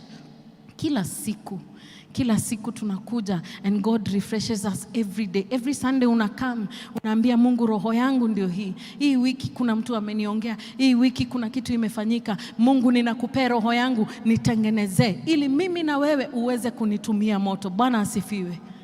Fresh consecration every day, kila siku. Nyumbani tumetengeneza mahali pa kuomba. Si tuko na prayer altars home. Wale ambao wametenga room zao, kuna room za kuomba.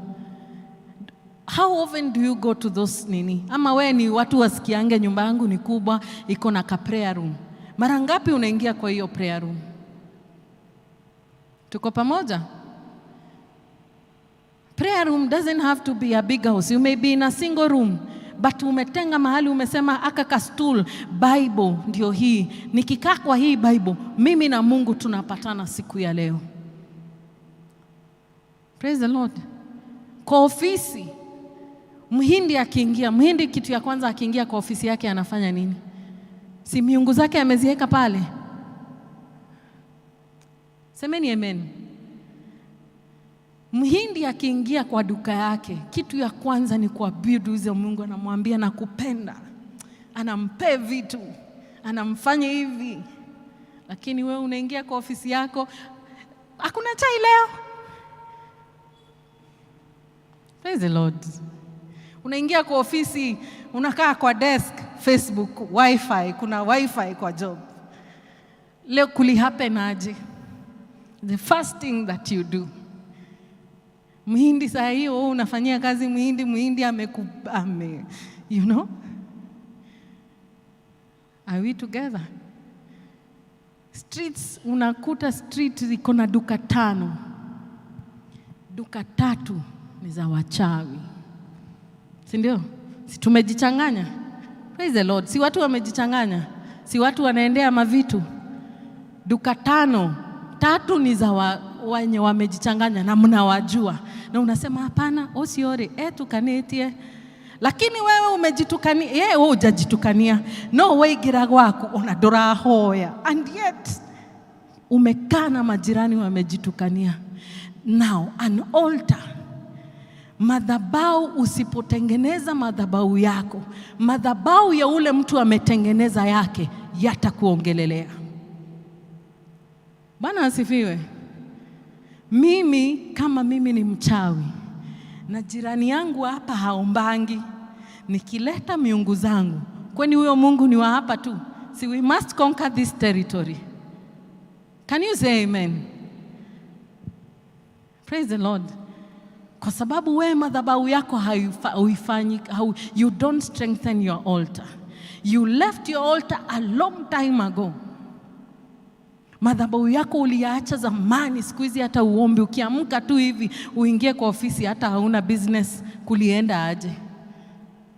Majirani umekaa nao wewe, watu wana nini, unajua mnasema, lakini wewe madhabahu yako ya nyumbani hakuna wakati uko na wakati wewe na Mungu wako. So the first thing we need to rebuild is the altar of our hearts, and the altars that we have back at home. We need to rebuild them. We need to rebuild the altars even in our workplaces. Praise the Lord. I know it is not a very good lesson, kwa sababu vile mnaniangalia. Elijah, in verse 20, verse 21, the Bible says, wacha niisome. How long will you ever between two opinions? If the Lord is God, follow him.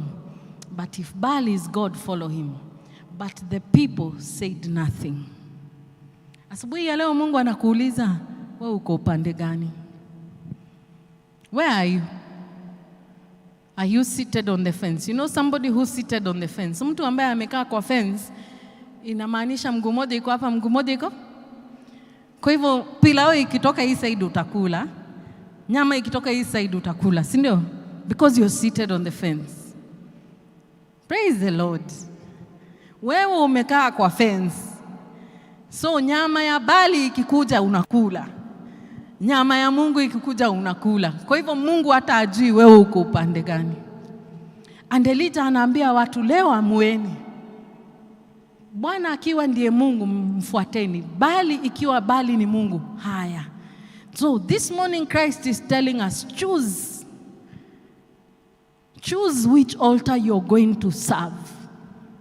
Are you going to serve Baal or are you going to serve God? Just the way you've kept quiet is the same way even wale watu hawakumjibu. Mother Nyagosho. Praise God. Semeni amen.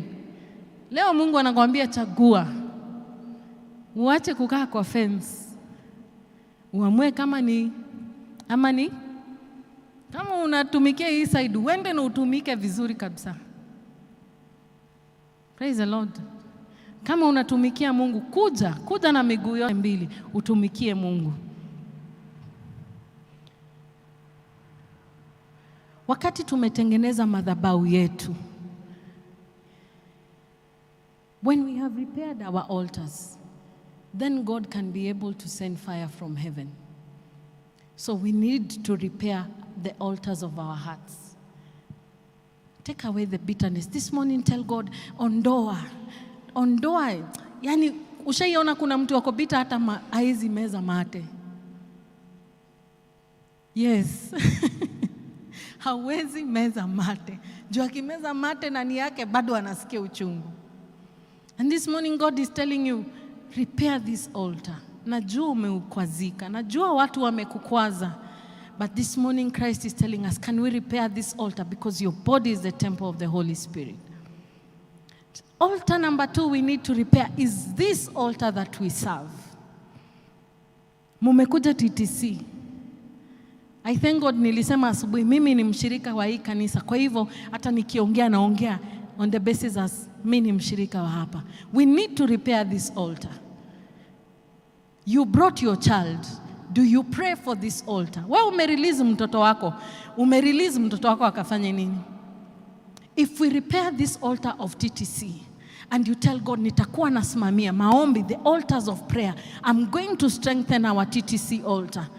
Maombi nitakuwa nakuja. You don't need to come on Mondays saa zile wengine wamekuja. You don't need to come on the days the elders who come on Wednesday, the elders who come on Thursday.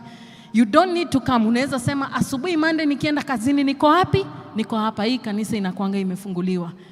And unaambia Mungu, wakati unaombea hii madhabahu unasema hii madhabahu iko na nguvu. Watoto wangu wakisimama, wakikuja kuombewa wanabarikiwa.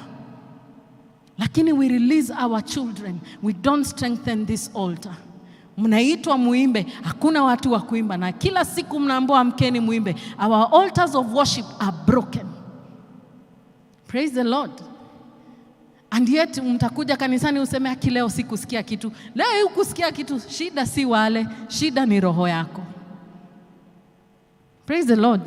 That we need to repair the altars of worship in this church. That when we lift up our hands, people are going to get born again. When we lift our hands, people are going to get healed. Mnaitwa kwaya, kuna mtu anakuja kwaya, lakini kwaya wakiimba wateleze kidogo tu hivi, makelele. We need to repair this altar. If you want God to send fire on this altar, you need to repair it yourself. Praise the Lord. Today is not about sending fire. Today is about repairing the broken altars. If we want good worship, we must respect this altar. Praise the Lord. If you want good worship, we repair this altar. So when you release your children, when you come to pray for tithe, I know elders pray. The elders of this church really pray. But you need to back them up Unasema when the reverend lifts his hands like this, my children are blessed, because the altar knows you. When you serve an altar, it will serve you back. Bwana asifiwe. Madhabahu ukiitumikia, hiyo madhabahu itakutumikia. Lakini kama unakuja kwa madhabahu ambayo hayana nguvu, umekuja kwa madhabahu ambayo yameharibika, hata wewe mambo yako haitasonga. Bwana asifiwe. Hata wewe mambo yako itafanya nini? Haitasonga. Watu wamejipeana, kuna wale watu wamejipeana, kuna wale watu wanakujanga kuomba, tuko na ushers wazee wamejaa, tuko na elders wamejitolea, tuko na wale ambao wamejitolea. Wewe uko wapi? Praise the Lord. Wewe uko wapi? There are many places you can serve. An altar is strengthened by many things. Wakati elder amekuja kuomba, unajua si hata jiombea peke yake. Intercessors wakikuja kuomba Monday, tunaombanga haki watu wapone, tunaomba morning glory, tukikuja tunaombea kila mtu. But we need people, we need to man this altar. We need to man it and man it seriously. Nimewaambia msipotengeneza madhabahu yenu, watu wengine watatengeneza na hiyo madhabahu itatuongelelea. Usipotengeneza madhabahu yako ya kazini, ule jirani ambaye anaabudu shetani, madhabahu yake kwa sababu ameipea nguvu, yatatenda hata kwa maisha yako. Na so wewe unakaa hapo unakosa customers. Na si ati Mungu hayuko, Mungu wako yuko. Mungu amesema nimekupatia, I've given you power and authority, I've given you victory. Lakini kwa sababu umeamua kulala, madhabahu yako yamelala. Na si kwa sababu madhabahu yako hayafanyi kazi. Bwana asifiwe. Hao watoto wa Israeli waliporudi kutoka utumwa, for 70 years the altar, the foundations of those altar was still there. So God was still ministering on that altar. He was still ministering. Kwa hivyo wakati sisi tumekosa kukuja, ni nani ametoka? Ni mimi ama ni Mungu? Ni sisi. 70 years later they just built that altar. They rebuilt it. Hawakujenga kitu mpya. Ile kitu mzee walikuja wakaitengeneza tena. They rebuilt that altar so that the altar could speak on their behalf. Elijah rebuilt a broken altar. Praise the Lord. The other issue, we may have passion, we may have commitment, we may have great energy. Tunaweza kuja hapa turukaruke, tujikatakate. But kama si Mungu tunaomba, hakuna moto tutapata. Praise the Lord. Praise the Lord. Lazima mseme amen. Najua leo siku nzuri.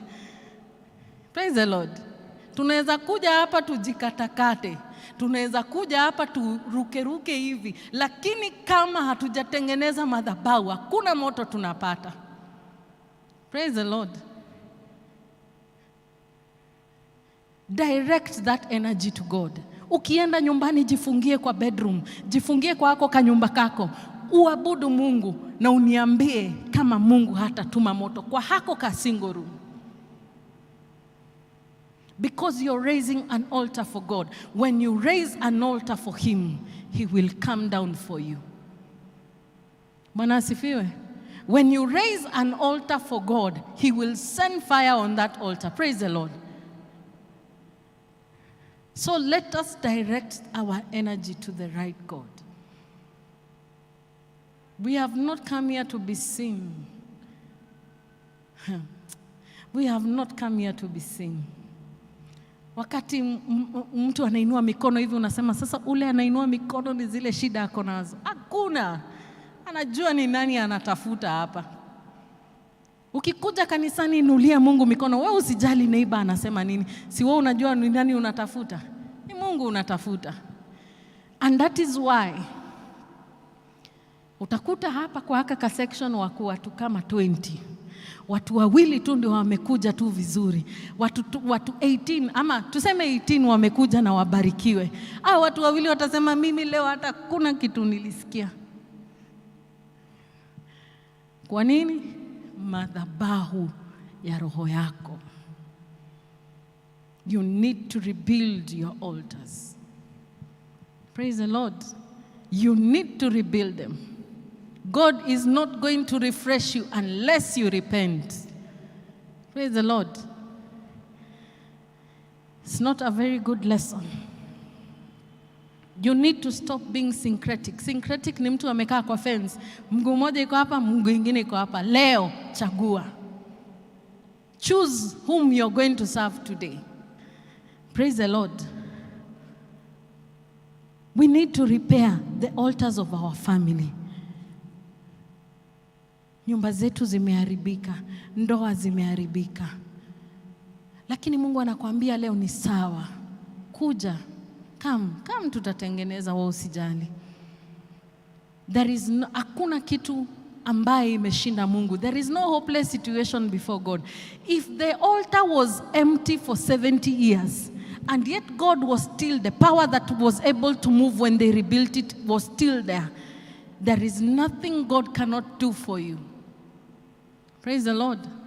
Hakuna jambo ambalo Mungu hawezi kufanyia. Kwako inaweza kaa ni kama imeharibika kabisa. Madhabahu yanaweza kaa ni kuonekana ni kama madhabahu yangu yameharibika. I'm not redeemable. With God, everything is redeemable.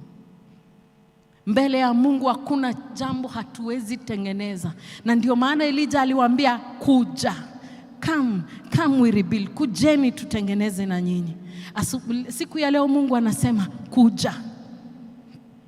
As you sit on that seat, unataka kuokoka, kuja. Tutatengeneza haya madhabahu na wewe. Your home is broken, anakuambia kuja, wewe usijali.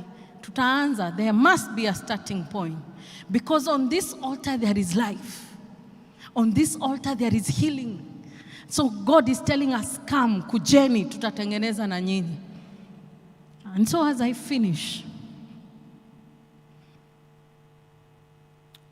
we need to rebuild those altars. And when you come with a gift. The Bible says we offer ourselves as living sacrifices. Tujipeane sisi. Tujipeane kwa haya madhabahu. Nasema, God, I offer myself on this altar. God, I offer my worship to you. When you're seated there, when you're in your house, ukienda nyumbani leo, unaambia Mungu, nimekuja, nimejipeana kama dhabihu takatifu. And tell me if God will not send fire to you. Because God moves even in the toilet. If you've decided your altar will be the toilet. Do you know there are people who pray in the toilet? Vizuri sana. Na wanaenda na wanajifungia hapo like 1 hour. If you've decided that is what you're going to use, God is going, Mungu atakupata pale. If you decide you'll come to TTC, strengthen this altar. Kuja upige maombi kwa haya madhabahu. Kuja utumikie Mungu kuworship. And I'm telling you, things are going to move in Jesus' name. Kuna story ya mzee ambaye alikuwa anaomba kila Sunday. He was an intercessor, alikuwa muombaji. Na kila Sunday 6 alikuwa anakuja kanisani kuomba. Kwa sababu alikuwa amejitolea na akaambia Mungu, 6 ikifika mimi na wewe tupatane hapa. Kuna mwembazi, kuna wengine najua hata Mondays. Kuna mtu anasemanga 5 Mungu alisema atakuwa ananikuta hapa. Na for sure 5 hautaikosa. Ukikuja Monday kuna watu hutaikosa hapa. So every morning at 6, huyo mzee alikuwa anaenda kanisani. Mwaka moja imeisha, he was an intercessor. Miaka 2 imeisha, anaendelea kuomba. Siku moja mzee akakuwa mgonjwa. Akapelekwa hospitalini. Kalala hosi. On Sunday, 6 a.m. in the morning, guess who comes? Jesus. Mzee anaamka anamuuliza, umekuja? Namwambia mimi na wewe lazima tupatane Sunday 6. Kwa nini? Consistency. Kwa nini? Ame-strengthen madhabahu yake. Mpaka Yesu anajua kuna mtu nafaa kupatana na yeye kwa choo saa 1 asubuhi. Bwana asifiwe. Tengeneza madhabahu yako. Tengeneza madhabahu ya kazi yako, tengeneza madhabahu kazini, tengeneza madhabahu nyumbani, tengeneza madhabahu hapa kanisani, kwa sababu unaleta tithe yako hapa. tengeneza madhabahu ya kanisa yako. Na wakati tunatengeneza madhabahu yetu, Mungu atashuka na atatuma moto. There are no shortcuts in the kingdom of God. Principles must be obeyed. Principles have to be obeyed. Tengeneza, nitafanya. Repent, I will refresh. There are no shortcuts in the kingdom of God, and that is our problem. Tunataka shortcut. Unaenda maombi, Mungu tuma moto, anatuma wapi? Praise the Lord. Are we together? So as I finish, today, make a difference against all odds that I'm going to build godly altars. Nitatengeneza madhabahu takatifu. Kama mwili wangu ni madhabahu ya Roho Mtakatifu, hii madhabahu sitaichafua. Madhabahu ya Mungu ikulangi ovyo ovyo. Yes, najua mimi ni mnono, lakini sikumaanisha kulanga ovyo ovyo, lakini madhabahu ya Mungu ikulangi ovyo ovyo. Madhabahu ya Mungu kuna mambo haifanyi. Madhabahu ya Mungu ni matakatifu. Our temples are our bodies are the temple of the Holy Spirit. Can you respect this temple? What you say, what you do, how you dress. Praise the Lord. Na roho yako utengeneze. Kama umeumia, kuja siku ya leo uambie Mungu nimeumia. Kama mambo iendi poa, siku ya leo ambia Mungu mambo iendi poa. Na najua Mungu anakuja kutubariki na anakuja kutuma moto, but we must come. We must do what? Must come. Ningeomba tusimame. Kama uko hapo na hujaokoka, kama uko hapo na hujaokoka, madhabahu haya yako na nguvu. Siku ya leo Mungu anakuambia we kuja tu, we usijali, we come tutatengeneza. That's the first thing Elijah alisema, come, kujeni. Come, tutatengeneza na we usijali. Kama nyumba iendi poa, ndoa imeharibika, labda hata bibi ni kesho anaenda, we come, usijali. Ofisi mambo iendi poa, kazi iendi poa, you want to rebuild, let us start on this altar. And so I want to call anyone who has anything. Leo unaambia Mungu, nataka kupatana na wewe, nataka mwanzo mpya, nataka madhabahu yangu yakatengenezwe. Kuja. As praise and worship inatuongoza, just choose whatever song and God is going to bless us. Come to this altar. On this altar there is life. Tutavua mapambo yetu, vitu vyote vya thamani kwetu, mioyo yetu twaleta mbele zako, tutakase na utembee nasi. Tutavua mapambo yetu, vitu vyote vya thamani kwetu, mioyo yetu twaleta mbele zako, tutakase na utembee nasi. Tutavua mapambo yetu, vitu vyote vya thamani kwetu, mioyo yetu twaleta mbele zako, tutakase na utembee nasi. Mioyo yetu twaleta mbele zako, tutakase na utembee nasi. If there's something you want us to pray for, on this altar there is life. Are things not going well for you? Come on this altar. Kuja kwa haya madhabahu. Haya madhabahu yanatendea, yanakunenea wewe. On this altar there is life. Come we pray. Come we trust God. Usiangalie jirani. Wewe jirani ni maisha yako tunakulia wewe. Kuja kwa haya madhabahu. Uko mgonjwa. Uko mgonjwa, ni ugonjwa mbona ni kama imekufinyilia sana.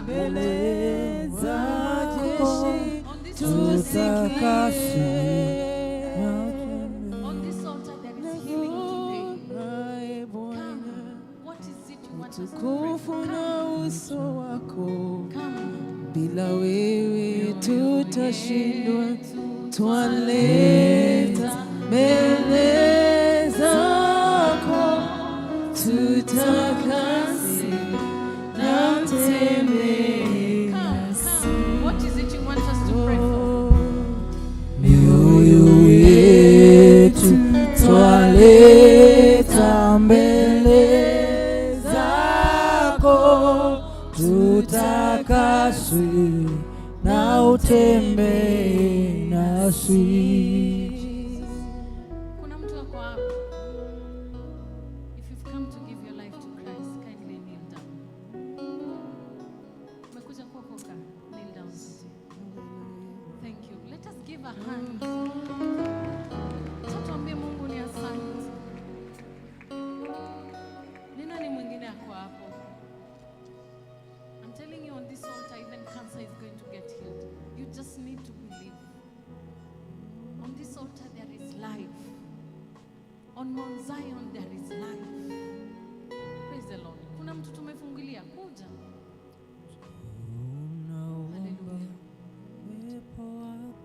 I'll ask Elder James, he'll pray for the ones who've given their life to Christ. Ewe But let Bwana us pray for wa the needs. majeshi, If you have a need, tusikie. umeogopa kukuja, it's okay. Just put up your hand. And I know God is going to do it for us. Amen. Baba yetu uliye mbinguni, tumekuja mbele zako siku ya leo. Asante. Asante kwa neno lako Bwana siku ya leo. Neno lako ambalo limejaa uhai. Neno lako ambalo limejaa uhai. Tunasema ni asante. Asante Mungu, ni kwa sababu umetuzungumzia siku ya leo. Asante ni kwa sababu we Mungu unatujua vile tulivyo. Mungu unajua mahitaji yetu. You know our weaknesses, oh God. You know the conditions of our altars here in our hearts and back at home, oh God. Today, Father, we come before you. We pray, Father, in Jesus' name, that we are going to rebuild our altars, oh God. That you are going to rebuild our broken altars, our hearts that have not been for you, God. That we are turning back to you this morning in the name of Jesus. Father, I thank you for these young girls who've come before you. My God, on this altar there is life. We want to speak life over them this morning, this afternoon, in the name of Jesus. My God, whatever they've come with, if it is healing, God, we speak healing upon their bodies this morning, this afternoon, in the name of Jesus. If it is their lives that is not going well, Father, this afternoon we pray that, God, you are going to turn them around in the name of Jesus. Every situation we lay it under your feet on this altar this morning, this afternoon. And we decree and declare, my God, that it is a new beginning for these girls in the name of Jesus. My God, you're still moving mountains. May you move mountains for your children. There are hands that have been raised. There are sick people, my God. From this altar we speak healing. Cancer is healed in the name of Jesus. Homes are being restored this morning in the name of Jesus. This afternoon, marriages are being restored in the name of Jesus. May you give these children a new lease of life, my God. When they go home, may this word minister to them, my Father. My Father, those altars that are back at home, we are rebuilding them in the name of Jesus. We are rebuilding the altars of prayer in this church. We are rebuilding the altars of worship in this place in the name of Jesus. we are not going to be the same again. Father, we thank you for this TTC altar. We speak the blood of Jesus upon this altar. Madhabahu ingine yanaweza taka kujiinua kwa haya madhabahu, tunayaangusha katika jina la Yesu. Kwa haya madhabahu tutaokoka, kwa haya madhabahu tutapona. Tunatangaza ushindi wa Mungu kwa haya madhabahu. Tunatangaza kwamba Roho Mtakatifu atatawala kwa hiki kikao katika jina la Yesu Kristo. You know these girls by their name. May you speak to their situations, every one of them. These ones who've given their life to you, Lord Jesus. I know in heaven the angels are jubilating. Wacha na tupigie Mungu makofi kwa sababu ya hawa wasichana. Na tuambie Mungu ni asante ni yale anatenda. Bwana ni asante, Roho Mtakatifu ni asante. Asante kwa sababu umenena siku ya leo. Asante Roho wa Mungu kwa sababu hata tukienda nyumbani utaendelea kunena. Pokea sifa na utukufu Mungu wa majeshi. Hatutaki Mungu mwingine, umetutosha. Umetutosha Bwana, umetutosha. Tusaidie Bwana siku ya leo. Pokea sifa na utukufu. Watoto wako wakikaa chini uwatendee, wabariki na uwainue. Biashara zao ukazibariki, biashara zao ukaziinue, nyumba zao ukaziinue, watoto wao ukawainue katika jina la Yesu Kristo. Pokea sifa na utukufu Bwana, ni katika jina la Yesu tumeomba na hata kuamini. Amen. Hallelujah. Let's also request all the elders to come. To celebrate this one, elders, I request you to come. Let's clap for Jesus, for the word, for the great word. As the Lord received them in his fold, I request Elder Kamami to lead us in prayer. Elder Kamami, kindly. Elder Mr. Kamami, yes, I request him. Let's all us as elders celebrate.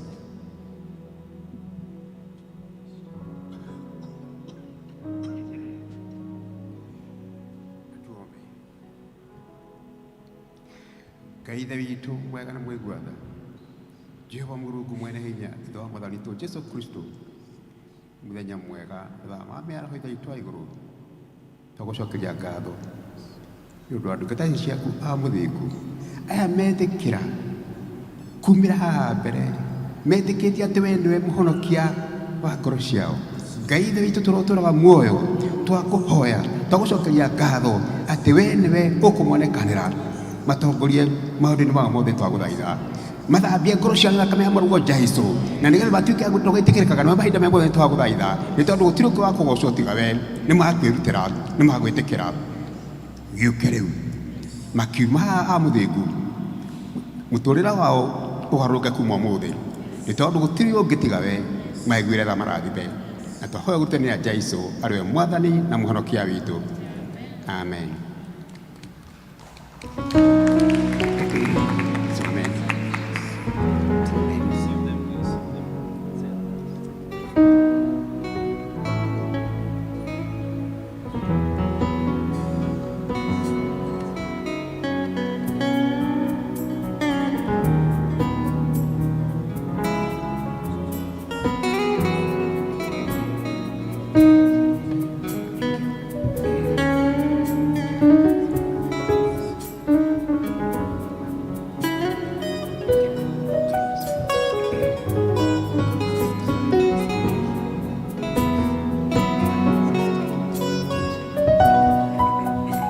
Ningeomba tuwape nafasi waoge. Let's be seated. Just come. Ningeuliza, just come. I will request them because ni watoto wetu. Ningeomba waseme neno mbele ya Mungu. Habari zenu, kwa majina langu ni Rachel Wangoi na ninafurahi kwa sababu nimeokoka siku ya leo. Katika maisha yangu yote sijai okoka na sijaitikia kukuja mbele ya madhabahu, lakini leo nimefurahia kwa sababu nimeweza kukuja mbele ya madhabahu. Asanteni. Praise God, church. My name is Charlene Mwangi. I was a follower of Christ. I backslid, and I'm now thankful to God that I've come back to the house of the Lord. God bless you. God bless you.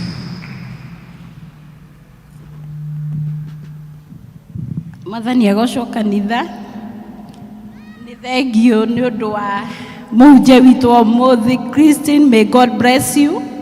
Gũtirĩ kiugo kiumaga kanua kĩa Ngai gĩcokaga o ũguo moko matheri. Let us build in our houses, rebuild again our altars. Rekei twake kĩgongona thĩinĩ wa nyũmba citũ, atĩ without you mom or you dad, atĩ ciana ciaku nĩ irĩiguaga kwĩ empty, na nĩgetha ciana citũ ihote gũka makanitha-inĩ. No ũkorwo nĩ kwaga kwagĩte, mũndũ ũmwe ta Elija ũcio wetire mwaki na ũkiuma hatarĩ mwaki mwakie, na no ũkorwo nĩkĩo bũrũri witũ ũrĩ na ng'aragu. Rekei twake kĩgongona kĩu twerwo. Kanitha ũkoragwo wĩ mũhingũre kuma Monday up to Sunday. Ona woka gũkũ thinacara nĩ ũgũkora wa soldier there, no kaingĩra kanitha ũkahoya ũtathiĩte wĩra. Rekei twake kanitha na tũcokererei Ngai.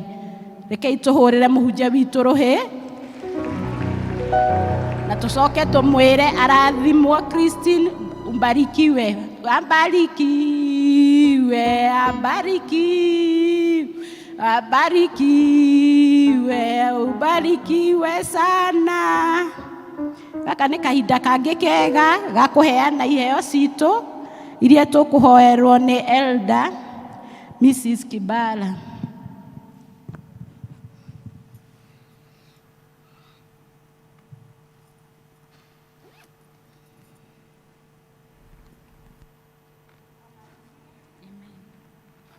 Mwathani agocwo. Andũ arĩa mena tithe moke, arĩa menacio cash na arĩa marutĩte kũhĩtũkĩra mtandao wote wakuje ili tuweze kuomba. Cokagĩria Ngai ngatho mũthenya wa ũmũthĩ nĩ honokete. Jesu Kristo nĩ Mwathani. Kĩgongona nĩ kĩaria na nĩ gĩgũthiĩ na mbere na kwaria. Mwathani agocwo. Arĩa mena tithe moke.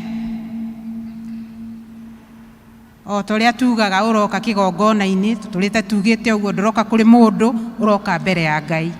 Na nigetha we mwene ni individual, we mwene uke ucemanie na Ngai waku. Mwathani agocwo.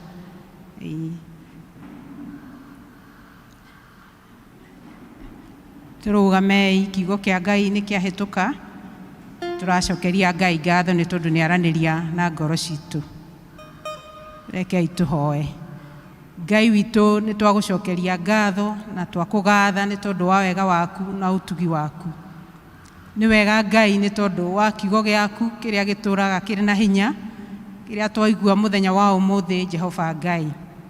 Na watũririkania Mwathani ũhoro wa kĩgongona, watũririkania kũrũgamia ona gũthondeka kĩgongona gĩaku mĩtũrĩre-inĩ itũ Jehova. Nĩ twakũgatha na twakwambararia nĩ tondũ kĩgongona gĩaku nĩ gĩtũrĩte kĩarĩtie ona mũthenya wa ũmũthĩ no gĩkwaria mĩtũrĩre-inĩ itũ Jehova. Tũgagũcokeria ngatho nĩ tondũ waya moka kĩgongona-inĩ makĩrehe gacunjĩ ga 10 mũthamaki mwega. Nĩ magwathĩkĩra na mathĩkĩra kiugo gĩaku mũthamaki mwega. Na rĩu otorĩa kiugo gĩaku kĩarũgamio mũthenya wa ũmũthĩ, tũrahoya kĩgongona gĩkĩ ũguo maturĩtie maru magacemania nawe Jehova Ngai. Kĩarĩrie ngoro ciao Mwathani, kĩarĩrie mĩtũrĩre yao Mwathani. Kĩgongona gĩkĩ kĩarĩrie biacara ciao Jehova Ngai, ona mawĩra marĩa ũmahete Mwathani. Na nĩgetha Jehova ũmehererie memenyi na maũndũ marĩa mothe mangĩũka kũnyarira mĩtũrĩre yao Jehova Ngai. Mehererie mĩrimũ, mehererie mogwati Jehova Ngai, na mathiũrũrũkĩrie na thakame ya mũrũguo Jesu Kristo. Na nĩgetha Mwathani mathiĩ mawĩra-inĩ mao na magĩthiĩ na mbere na mĩtũrĩre, riri waku wonekage mĩtũrĩre-inĩ yao Jehova Ngai, na makamenyeka kũna nĩ marũgamĩtie kĩgongona gĩaku. Kĩmarathime na ũtwaranage nao, nacio ici maruta Mwathani ũcirathime na nĩgetha irute ũtungata waku Ngai. Kiugo gĩaku kĩmenyeke kũnene na kũnene. Twakũgatha na twakwambararia na nĩ thĩinĩ wa rĩĩtwa rĩa Jesu Kristo twahoya ona twacokia ngatho. Amen, amen. Tutasimama tuweke hapa. Deacons, tafadhali.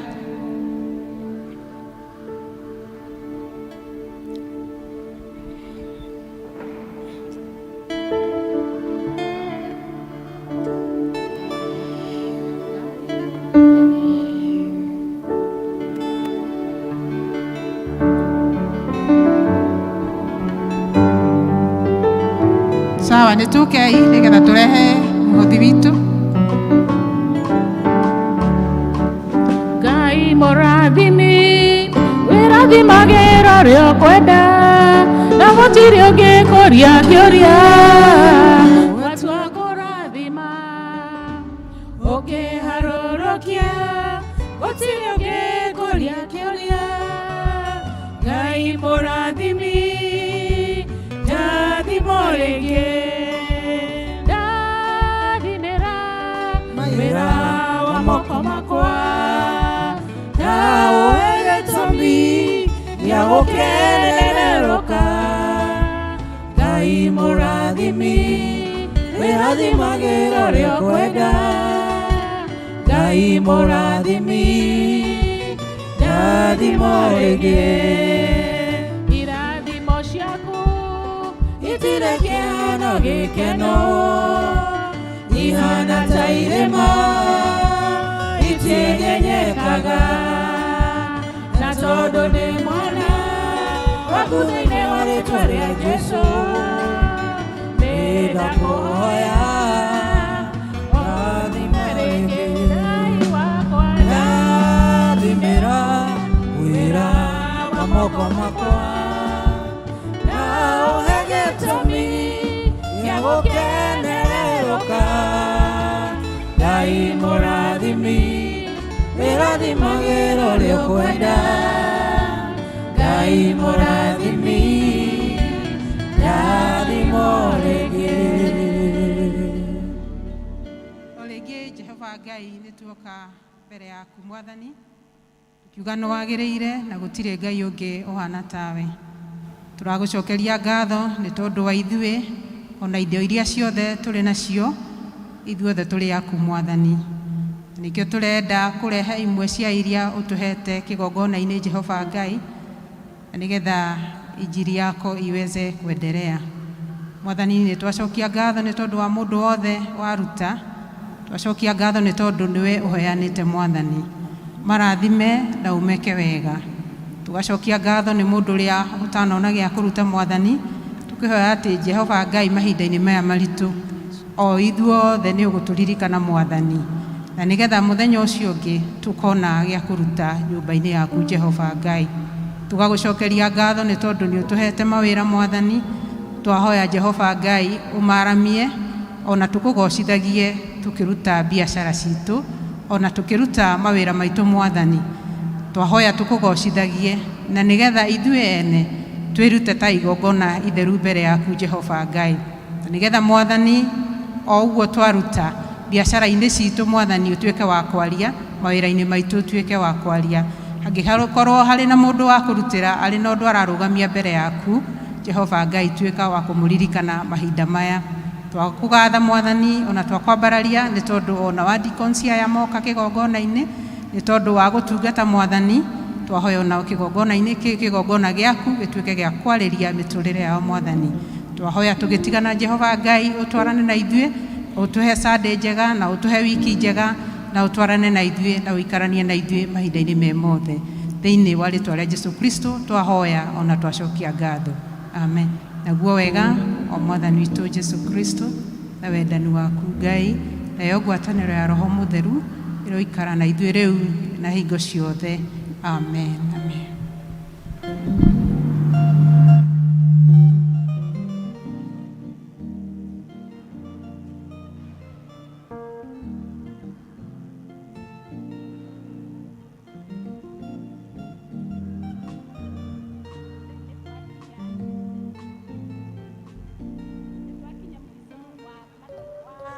Gĩthomo gitũ gĩa kerĩ na niĩ ngũmũtongoragia njĩtagwo Sophia Kamau na nĩ tũkũria ageni na andũ acio mahonoka mathiĩ na haha hakuhĩ vestry-inĩ nĩ tũkũrũmanĩrĩra nao. Mwathani agocwo. Mũgĩe na wiki njega na mũgĩe na mũthenya mwega. Praise team as we recess. Amen. Tũrũgame.